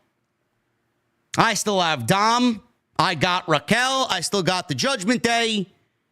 That means she was the only person in WWE who won and lost. So losers are very much winners. Boy, is that a fucking shoot, huh? Especially if you're in AEW. Jackie Rudman then tried to stop Raquel Rodriguez if she was officially in Judgment Day. Dominic wanted to leave. Morgan agreed. Jackie Redmond tried to ask Raquel. She ignored. She looked like Big Mommy Cool out there with the fucking sunglasses on. She looked like a female Diesel. Gets into the car and then drives away. So no answer on if she has any affiliation with the Judgment Day. My guess is probably yes. Absolutely.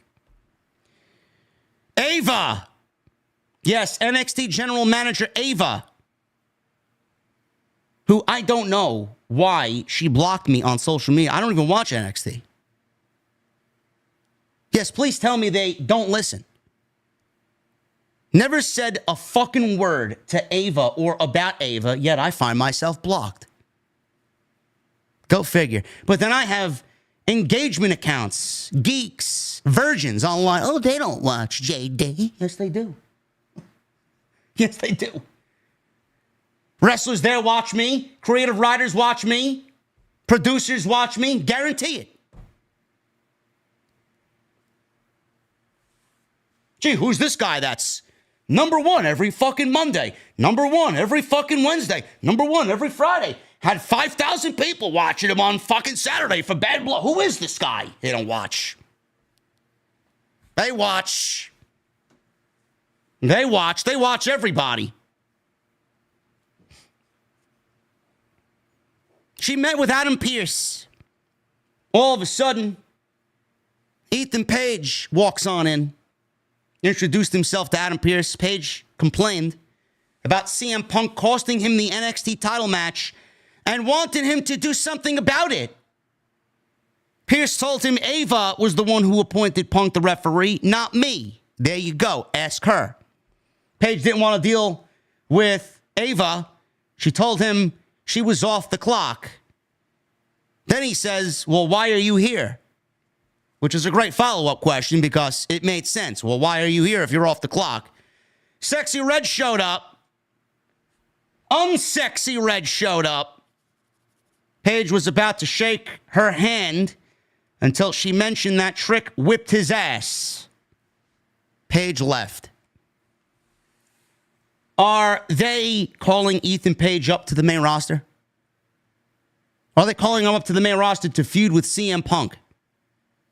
That'll be another reason to extend Punk and Rollins and how we get Punk and Rollins to WrestleMania. Not really all that interested in Ethan Page and CM Punk. Ethan Page is the worst NXT champion of all time. You will not change my mind on that. Oh, but JD, you got to watch NXT, man. It's so much better than it was. No, it's not. Maybe by a little, but no, it's not. I feel so bad for you guys who watch that shit every fucking week, and they gave Ethan Page the NXT World Title 6 weeks to him being employed there. I do not feel an ounce of sorrow for anybody that watched religiously every Tuesday night. Guys, a good promo. Don't get me wrong. But man, oh man, you need to go to bedbathandbeyond.com, buy me the most expensive pillow they got, and please mail it to me. That's what I want to be doing. That's what I will probably be doing, watching an Ethan Page match. Boring. That match with Trick Williams on Tuesday, I said to myself, God, there's a reason why I don't listen to half of you guys, man. The fuck am I not seeing that you guys are seeing every week? JD, you gotta watch NXT. No, I don't. Shut the fuck up. Please leave me alone. No. There's a reason why no one covers it anymore, but certain YouTube content creators. It sucks. It sucks. They do Page and Punk. Whatever. Pure Fusion Collective. They make their way to the ring. Lyra, Natalya, Zelina, Kaden, Katana. Oh, this was a 10-woman tag. Oh, my God. I'm sorry. What'd I say, 8? Sonya, Shayna, Zoe, Isla, and Alba. They went to a commercial break 90 seconds into the match. 90. This match went 7 minutes. Natalya set up for a dive. DeVille yanked her out of the ring, shoved her into the steel steps. Zelina hit a moonsault. Covered Zoe. She wasn't legal, though. Sonya comes in, hits a knee strike. Cover was broken up. Everybody gets in there, and chaos ensues. Bird Girl hits a diving leg drop over a hunched over DeVille for the 1, 2, 3. Great. Did anybody care about this? Absolutely fucking nobody cared about this. There was a promo by Bianca Belair and Jade Cargill on Damage Control. Tag team title match next week against Io and Kyrie. Great. Anytime Io is on TV, it's good TV. So next week we got Kofi versus Braun Breaker and Bianca Belair, Jade Cargill defending the tag team titles against Io Sky and Kyrie Sane. Main event. Gunther. He defended the World Heavyweight Championship against Sami Zayn. 16 minutes they got in the main event. Felt like at least half that with the commercial breaks that we got.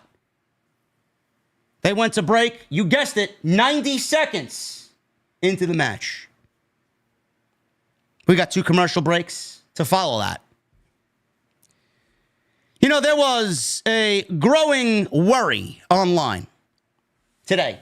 I did not help the cause because I even threw it out there because I think the one idea that really people are starting to wrap their heads around, earlier in the day that is WWE going to leave Sami Zayn, who is uber popular with the Saudi audience? They're going to leave Sami Zayn off of the Saudi show coming up in 3 weeks. Or are they going to leave him off Crown Jewel?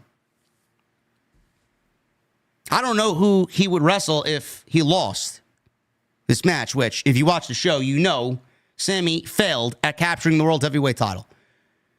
A lot of people were speculating that Bill Goldberg was going to once again interfere or cost Gunther the World Championship, setting up Sami Zayn versus Cody Rhodes for the Crown Jewel Championship, while Gunther got Bill Goldberg at Crown Jewel. Now, I'm going to throw something out there, just so that you guys are aware of where I'm going with this. That would have been awful. Gunther is not losing the World Championship. No way, shape, or form. Gunther is not losing the World Championship until maybe, depending on who wins the Rumble or who wins the Chamber, WrestleMania. My prediction is Gunther got through Sami tonight. Gunther is going to beat Cody Rhodes. Gunther is going to beat CM Punk at Survivor Series. And Gunther is going to walk on in to Saturday night's main event. He's going to defend the World Heavyweight Championship at either Saturday night's main event or the first Raw on Netflix. Enter Bill Goldberg. Bill Goldberg wanted one more match. Bill Goldberg wanted his retirement match. His retirement match should be a big deal. His retirement match should be a big deal. Granted, I'm not a fan, but if he wants a retirement match, he should get a retirement match. Goodbye. Nobody cares if he stays. Nobody cares if he goes. He's old news. Nobody wants to see Bill Goldberg on modern-day WWE television any more than we have to. But if he wants one match, fine. Sit down with Triple H, discuss what the best option is. The best option and the best opponent for Bill Goldberg is either one of two people. One, Braun Breaker, or two, Gunther. I would prefer him to be retired by Braun Breaker. But Braun Breaker doesn't need Bill Goldberg. Gunther doesn't need Bill Goldberg either. But I'm thinking more along the lines of, all right, well, people are already hesitant on Gunther holding the World Championship for as long as he held the IC title. I know Triple H loves to do long title reigns. It's fine. Sometimes it works, sometimes it doesn't. He had Braun Breaker drop the championship to a stopgap in Jey Uso. He more than likely will win that championship back. He will probably wrestle Sheamus at WrestleMania, and Sheamus will be the Intercontinental Champion, and then Braun Breaker can move on to the World Heavyweight Championship. But if you want to get Gunther to WrestleMania, and you want Gunther to have a great title run, a memorable title run, without having it go 600 days, now you see the vision. He's already beaten Damian Priest. He beat Sami Zayn. He's already on his way to beating Cody Rhodes, because he's not losing to Cody. He's not. I'm sure Kevin Owens is going to have a say in that. I'm sure Sami will come out and say something there as well. He's going to beat Cody. He's going to beat Punk. Look at that title reign. Imagine a Gunther title reign before we even get to 2025. He's already beaten CM Punk and Cody Rhodes. I mean, that solidifies him right away. He beat Randy. That's right. How could I forget Randy? Randy, Cody, and Punk. It's one hell of a title reign already, right? Imagine throwing a Bill Goldberg in there for a retirement match. They go 8 minutes, 9 minutes, or whatever. Goldberg picks him up. He delivers a jackhammer. Gunther kicks out. Delivers a spear. Gunther kicks out. Gunther turns around, gives him a fucking powerbomb, throws on a sleeper, and puts him to bed. Could be explosive. Could be fun. Not that I give a shit about it, but I'm giving you guys the vision. Randy, Cody, Punk, Goldberg. Then we get to WrestleMania season, and he's already had a huge title run of defenses. So him dropping it in April at WrestleMania doesn't look as bad anymore. Just throwing it out there. This was an okay TV match. I don't know how anybody could get invested in this when there was 3 fucking commercial breaks in this thing. 3 commercial breaks in 16 minutes. Zayn faked the dive. They went to commercial 90 seconds into the match. Gunther countered a crossbody, ran his boot into Zayn's face. Gunther hit chops and boots. Zayn tried a Blue Thunder Bomb multiple times, but Gunther blocked it. Gunther applied a sleeper, but Zayn countered into the Blue Thunder Bomb for 2. They went to a commercial break for a second time in less than 9 minutes. Zayn gave Gunther a back body drop to the outside, hit an exploder suplex, a haluva kick into the barricade. Zayn struggled to get Gunther to his feet, so he had to break the referee's 10 count. Sami hoisted Gunther on his shoulders and placed him in the ring. Zayn hit the haluva kick to the back of Gunther's head. He went for another one, but Gunther leveled him with a clothesline inside out. Gunther tried a power bomb, but Zayn reversed it into a small package. Gunther hits a drop kick and a power bomb for a near fall. Crowd chanted for Zayn. Gunther followed with another clothesline and a power bomb, but Zayn kicked out at a 1, which got the crowd to its feet. Gunther applied a sleeper, and Zayn was trapped. Referee checked on Zayn's hand to see if he would drop, but Zayn raised it, trying to grab the bottom rope. Zayn faded and finally passed out to Gunther's sleeper, and Gunther retained the championship. As soon as Gunther walked up the aisleway, Cody Rhodes' music hit. They had a face-off as the show abruptly came to a close as soon as the clock struck 10 p.m. After the second commercial break, it was very good. Sami hitting that Blue Thunder Bomb, and then Gunther tried for a power bomb, and Zayn reversed it into a small package, and then Gunther hit a power bomb, and Sami got out at a 1. That was great stuff. Really good stuff. Monday Night Raw was a completely missed opportunity tonight. They failed to capitalize on them moving to 2 hours. It was a rushed show with 3 hours of commercials in a 2-hour fucking time slot. And everything just came off as, let's get through this and get through this Saudi build and get the fuck out of here. Something was off tonight, man. Something was off tonight. Don't know. Apparently, the rumor is that WWE, on top of what was announced next week for Monday Night Raw, they will be doing a tag team title tournament because we need another fucking tournament.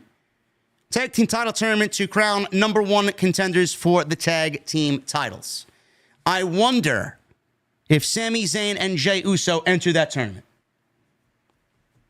It's going to be interesting to see who is in that tournament. I believe next week we get the War Raiders returning against the team of the Creeds.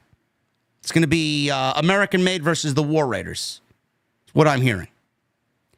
So Monday night's tape next week. I hate tape shows because they just feel like a tape show. It's operating in the same building that you saw tonight with the same crowd who's going to be even more lethargic as they were tonight.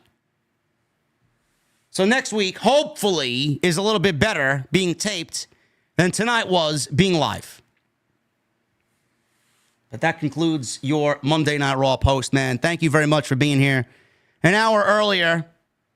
If you enjoyed any part of what I said tonight, man, any part of anything, I would really appreciate it if you hit that thumbs up. We need 50 more likes for 1,000. Super chats are open, man. Get them on in. Get them on in. Oh, it's Alpha Academy. I'm sorry. I'm sorry. It's Alpha. All right. So there you go. I would be skeptical if they were going to beat American Made, bro. It's Alpha Academy. I'm sorry.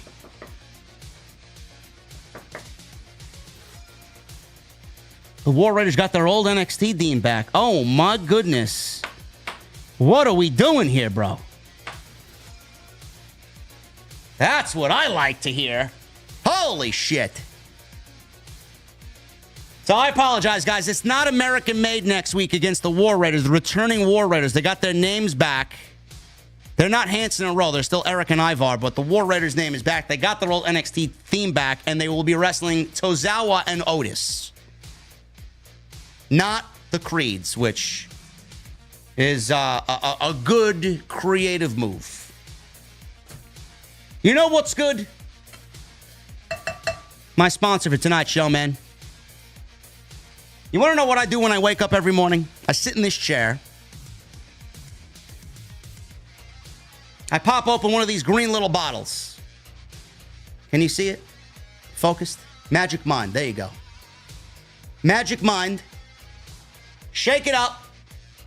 Take my favorite sparkling beverage and pour it right in. Pour it right into this same thermos that you see me drinking on most nights right here on the channel. Give it a little shake.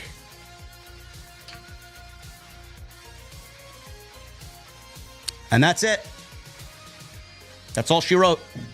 It's my morning wake-up call, man. I have one of them. Have some breakfast. Have my coffee. Make me another Magic Mind. Take it with me to the gym. That's my daily routine, man. Say goodbye to feeling amped up and say hello to feeling dialed in. Tonight's show sponsored by my great friends over at Magic Mind. MagicMind.com/JD from NY. You guys are going to use that promo code JD from NY20. You're going to save 20% off your first purchase. Make sure you guys go and check them out, man. I love it because I feel rejuvenated. I have stronger motivation, better energy, natural energy, and less stress. Normally when I drink a lot of caffeine, man, the crash hits me very early on in the day. I'll get to about 2 p.m., man. I say to myself, man, I want to lay down for a nap. Nobody wants to take a nap in the afternoon when they don't have to. I haven't taken a nap in many, many, many weeks with Magic Mind, man. I love it. So some of the magic properties in Magic Mind, all real ingredients, man, for a sharper mind. Lion's mane mushroom. For energy, they got that ceremonial matcha, B2, B3, and B12 vitamins, and for less stress, ashwagandha, turmeric, and vitamin C and vitamin D3. It's all natural, all great stuff. Magic Mind has helped me focus on giving you guys the absolute best. I'm certainly going to need some Magic Mind on Saturday when we watch another 5 hours of an AEW pay-per-view on Saturday night. This is my tag team partner. And every time I drink one, I feel like a tag team champion, man. I don't even need to tag him in on most nights. Make sure you guys go check out Magic Mind, magicmind.com/JD from NY. I want to thank them for sponsoring the show right here on Off the Script. Let's get into these super chats.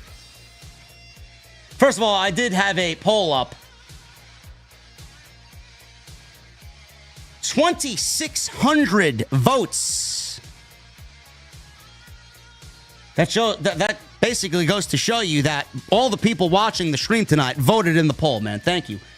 2 or 3 hour Monday Night Raw. You guys voted 57% for 2 hour Monday Night Raw to a 43% 3 hour Raw. You guys know. It's all in the booking. It's not about the length of the show. This show would have been bad at 3 hours. Ali with a $4.99. JD, my question to you is, would you ever see Motor City Machine Guns align themselves with AJ as a trio? I don't know, but if that is a plan, potentially, Ali, I'd love to see it.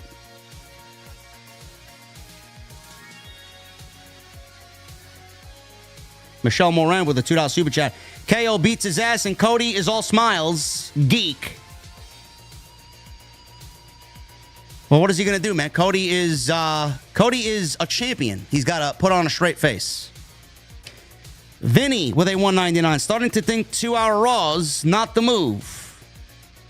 Vinny, a 2 hour Raw is certainly the move. Not when it's booked like shit.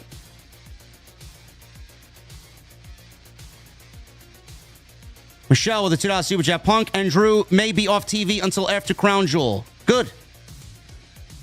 There's no place for Drew McIntyre on Monday night, man. I'd facilitate a trade over to Friday Night SmackDown and get him on SmackDown Punk is not going to be on TV because he's going to refuse to travel to Saudi. There's no reason for him to be on the show if he's not going to be involved in a match. That's why he's not going to be on Monday Night Raw.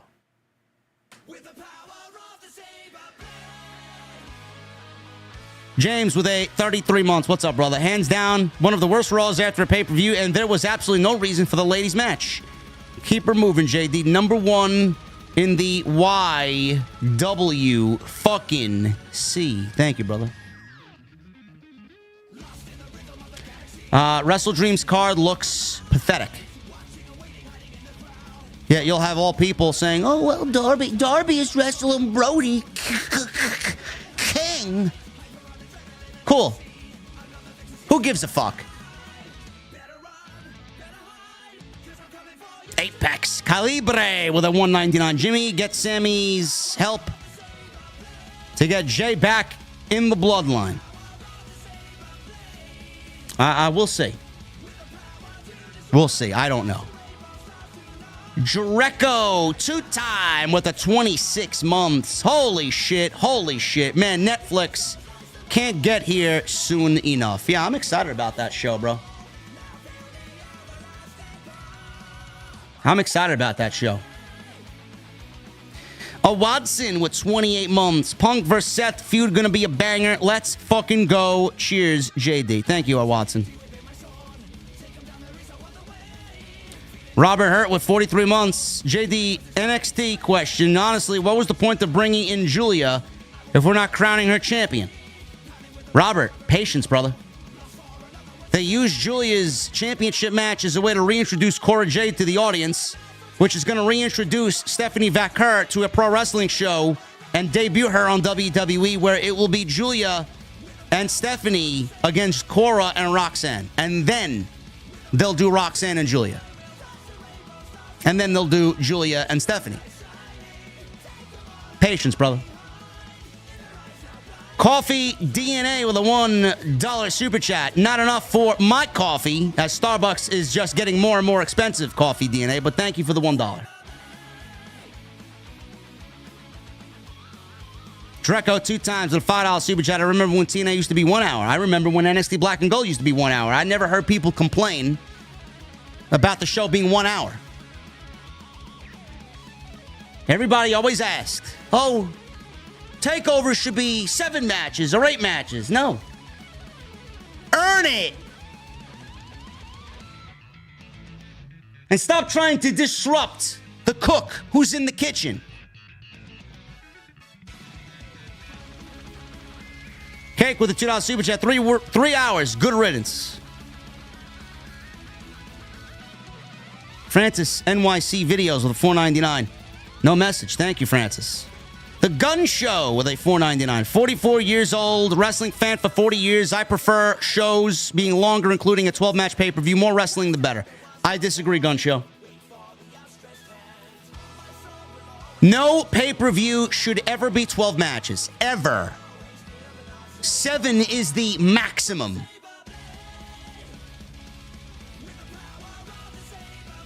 Tony Khan doesn't get it. Tony Khan is a mark for himself, and he thinks he's doing a good thing. He's not. He's actually wearing the audience out. He has no fucking patience. It's like banging a girl and you come within fucking 10 seconds. What type of experience is that, bro? Seriously. I never understood that mentality, man.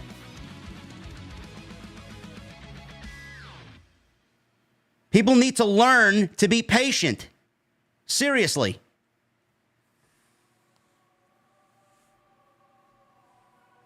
BC24, the $4.99.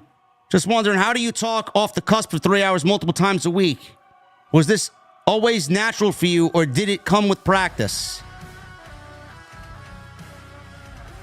BC, that is a very good question, brother. I think about this shit all the time, bro. I think about this shit when I'm not live. I think about this shit when I'm sitting here conducting my notes. I take detailed notes during the show.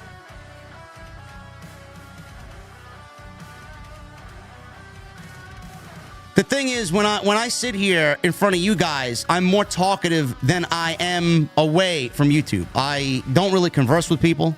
I stay very much in my own lane. I don't like to talk to anybody, really. I'm very quiet. I'm a huge introvert. I find it very difficult to start conversation. But if you engage in conversation, I'm talking to someone who starts a conversation and keeps the conversation flowing, I will talk. I've never been good at starting a conversation and keeping a conversation started by me. Just the way that I am. But I've been doing this for a very long time, man. If you don't get good or get better at what you do after years and years and years of doing this type of thing, then this shit is just not cut out for you. That's why everybody sits there and wants to critique me and how I do things. JD doesn't deserve his audience. I don't know how he did it. Blah, blah, blah. He doesn't deserve it. Blah, blah, blah. What he does is not a job. Blah, blah, blah. Yes, it is. I work my ass off. I fucking have sacrificed a lot to give back to you guys. Is it a job? It absolutely fucking is. Is it something that someone can do and pick up and do what I do? Absolutely not. You got to be entertaining. You got to be charismatic. 99% of the people who criticize what I do couldn't hold a fucking candle and do what I do. Fact. Yet they'll sit there behind the keyboard and JD sucks. I don't know, man. The fact that I could keep people's interest 5,000 deep on a pay-per-view night for 3 hours sounds like a natural ability and a talent to me, no? I think so. Thank you, BC. That was a good question. Francis, NYC videos with $4.99. Allowing picture-in-picture commercials to be shown during the main event matches on Raw is a fucking disgrace. There should be no commercials during the main event. None!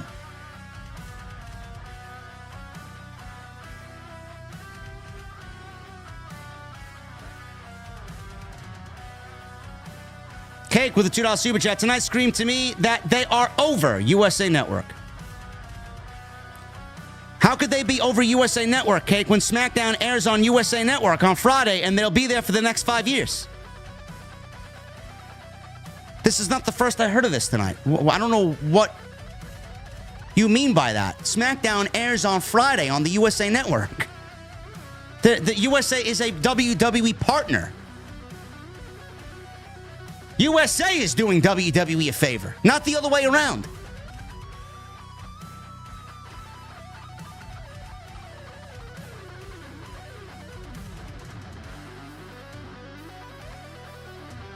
Phil with the 34 months. The show felt rushed.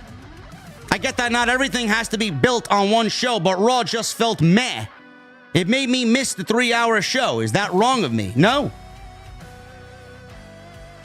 You feeling like you didn't get enough tonight, Phil, is not anything that you're doing wrong. Because a lot of people felt that same way. The show just wasn't good. Whether it was 2 or 3 hours, it wouldn't have been a good show.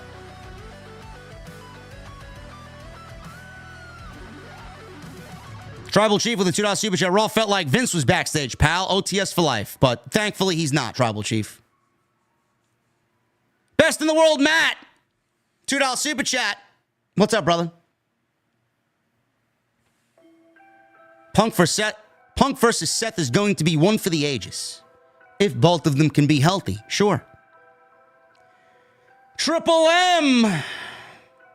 $5 super chat. Revenant is finally dropping. Ready to get my icebreaker. Hope it's better than Echoes.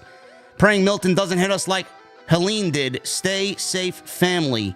I wish you nothing but the best, Triple M. I was on earlier today, man. I am loaded to the gills on bounty prep. And everything else. I got full Ascendant shards, full Ascendant alloys, full enhancement prisms. I'm good to go, brother. My Cryptarch is full with exotics. I'm ready to go. Joker's voice with a $5 super chat. Hell, JD, the social justice goons are losing Hollywood. Now they have their eyes set on WWE. Grab me a Jameson Ginger. OTS for life.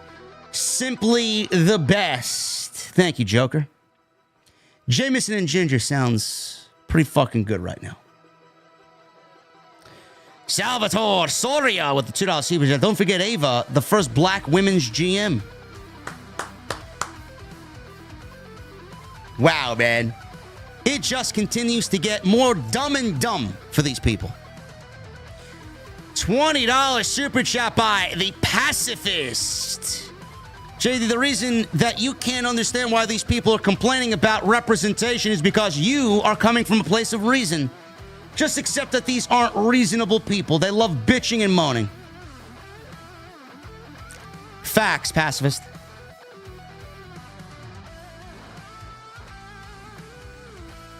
Absolutely.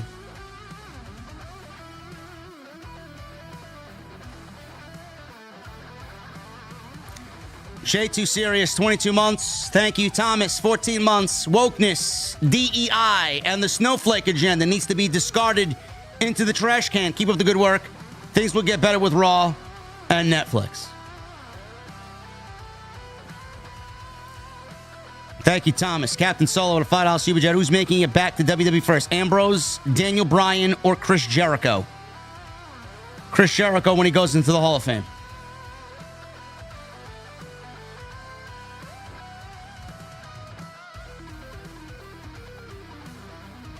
Cake with a $2 super chat. WWE will not hesitate to little bro the WWE title.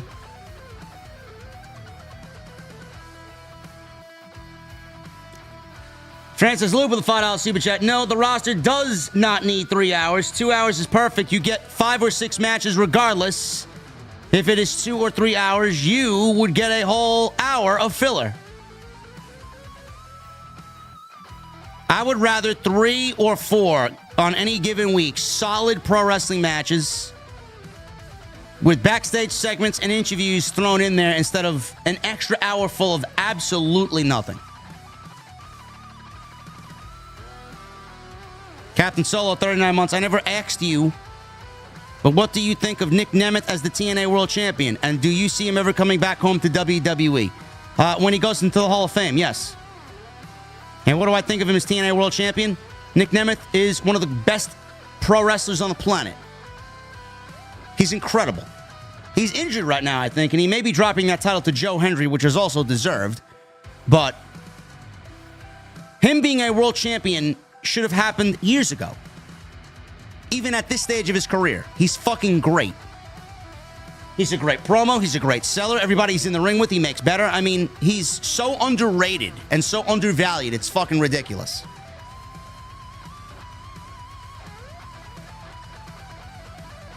Captain Solo with a $5 super chat. Keep it up. DJ Izzy Rose with a $1.99. Do we really have to see Bill Goldberg? No, we don't. Francis Luke, $2 super chat. Is Raw 2 hours from now for the rest of the year? Yes, it is. Up until Netflix, where I'm assuming it will be more than 2 hours. We don't really know for sure. There's no confirmation at all. Jason Barker with a $10 super chat. Prayers for the people who will be hit by Hurricane Milton. I'm right here riding with the storm with y'all. I'm in Tony Khan country, so shit should not be fun. Then I have to watch Wrestle Dream. Get the fuck out of here. Jason, take care of yourself, brother. They're talking about a Category 6, man, with 180-plus mile-an-hour winds. AWC Legend with a $4.99. JD, you're the GOAT of the IWC. OTS is the best and the most real in the wrestling community. Thank you, brother. HD the King Savage with a $4.99. He says, credit to JD. Your coverage of professional wrestling motivated me to start my journey. Thanks, man. Keep cooking. You know what? You're getting a round of applause, brother.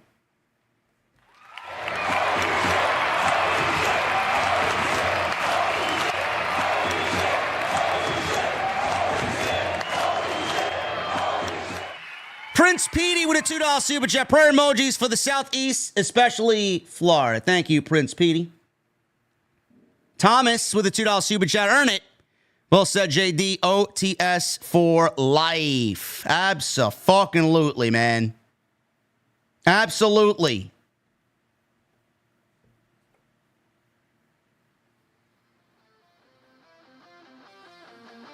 Rick Shaw says it's a Category 6 now, is it? Did they already confirm it's a Category 6? Bro, I'm telling you, man, there's something weird going on, man. There's something weird going on.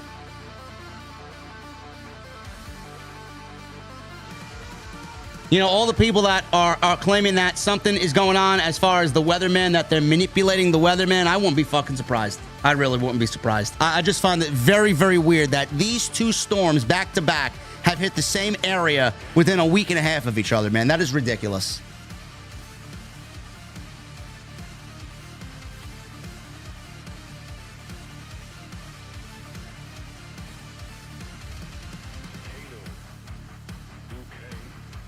Brendan Watson with a $4.99. Praying for the victims of Hurricane Helene and everyone in Florida. Hey, Jackson with a $1.99. Been watching since 2015. I was 15. I grew up with you.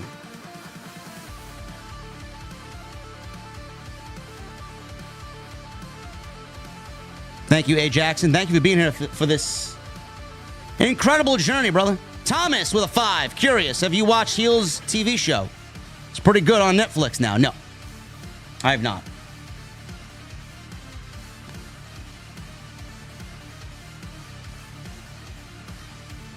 Rome Collector 84 with a $5 super chat. All these months watching your lives and barely noticed the eyes on the painting move. Haha. There's always something, brother. That's why I put it there. I still get people today saying, "Oh man, I didn't know the eyes moved on the picture." Yeah. Just these little things I like to add to the design team when Deviate makes it, man. Yeah, I'm like, how about the eyes moving? Captain Solo with a $10 super chat. I noticed the people who complain about racism are usually the most racist themselves. Absolutely. Absolutely, man. Yet they have the balls to claim that we are really the racists, that JD is the racist. It's crazy. Anyway, guys, thank you for a great stream. Appreciate you guys very, very much, man. We are off to a rock and roll start to the month of October. Continue that hot streak, man. I'm going to be here all week with another Monday Night Raw in the books. I would appreciate if you guys, listen to me. I would love if you guys, I'm going to start pushing the audio stuff a little bit more, man. I kind of neglect my audio family on Spotify, iTunes, iHeartRadio, everywhere that the podcast shows up audio-wise. If you guys listen to the podcast, or if you rather listen on here and then kind of not listen on the audio side of things, I would appreciate if you guys go on Apple iTunes, because that's where people mostly listen, or Spotify, and leave a rating to the show. Leave me a rating, leave me a 5-star rating, and leave me a comment letting me know what you think of the show. Because today I seen the charts. For today, we broke into number 26 out of 100 for the day in pro wrestling. I'd love, by the time we end the year, man, I'd love to be close to the top 10. I'd even take top 15. So if you guys are on there or not on there, I would really appreciate you do me a solid, man. Go there, leave a rating, and let's fucking make some noise. Seriously. I'm going to start pushing the audio stuff a little bit more.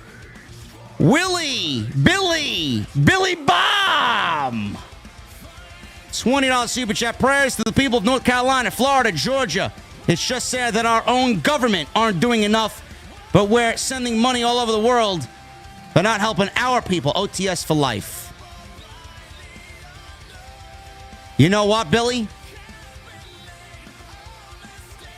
Only we as the people can change the current direction of the company, man. So you know who you need to go vote for, because it certainly ain't happening with the fucking people in charge right now. Nisha with a $4.99. Which was worse, Royal Rumble 2014, 15, or 2022? Raw was good. Could have been better. Always enjoy watching you. Keep being you. Fuck the haters. Thank you, Nisha. I appreciate that. 2015 by far. That was awful.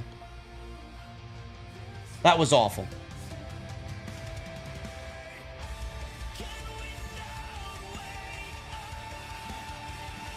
Anyway, guys, I'm about to get out of here, man. I appreciate everybody. Thank you for a great stream. Follow me on social media at JD from NY206. Twitter, Instagram, 2015. I'm trying to remember now. What was 2015? That was Batista, right? Yeah. No, that was, 2014 was Batista. Yeah, 2014 was a lot worse. 2014 was a lot worse. 15 wasn't any better.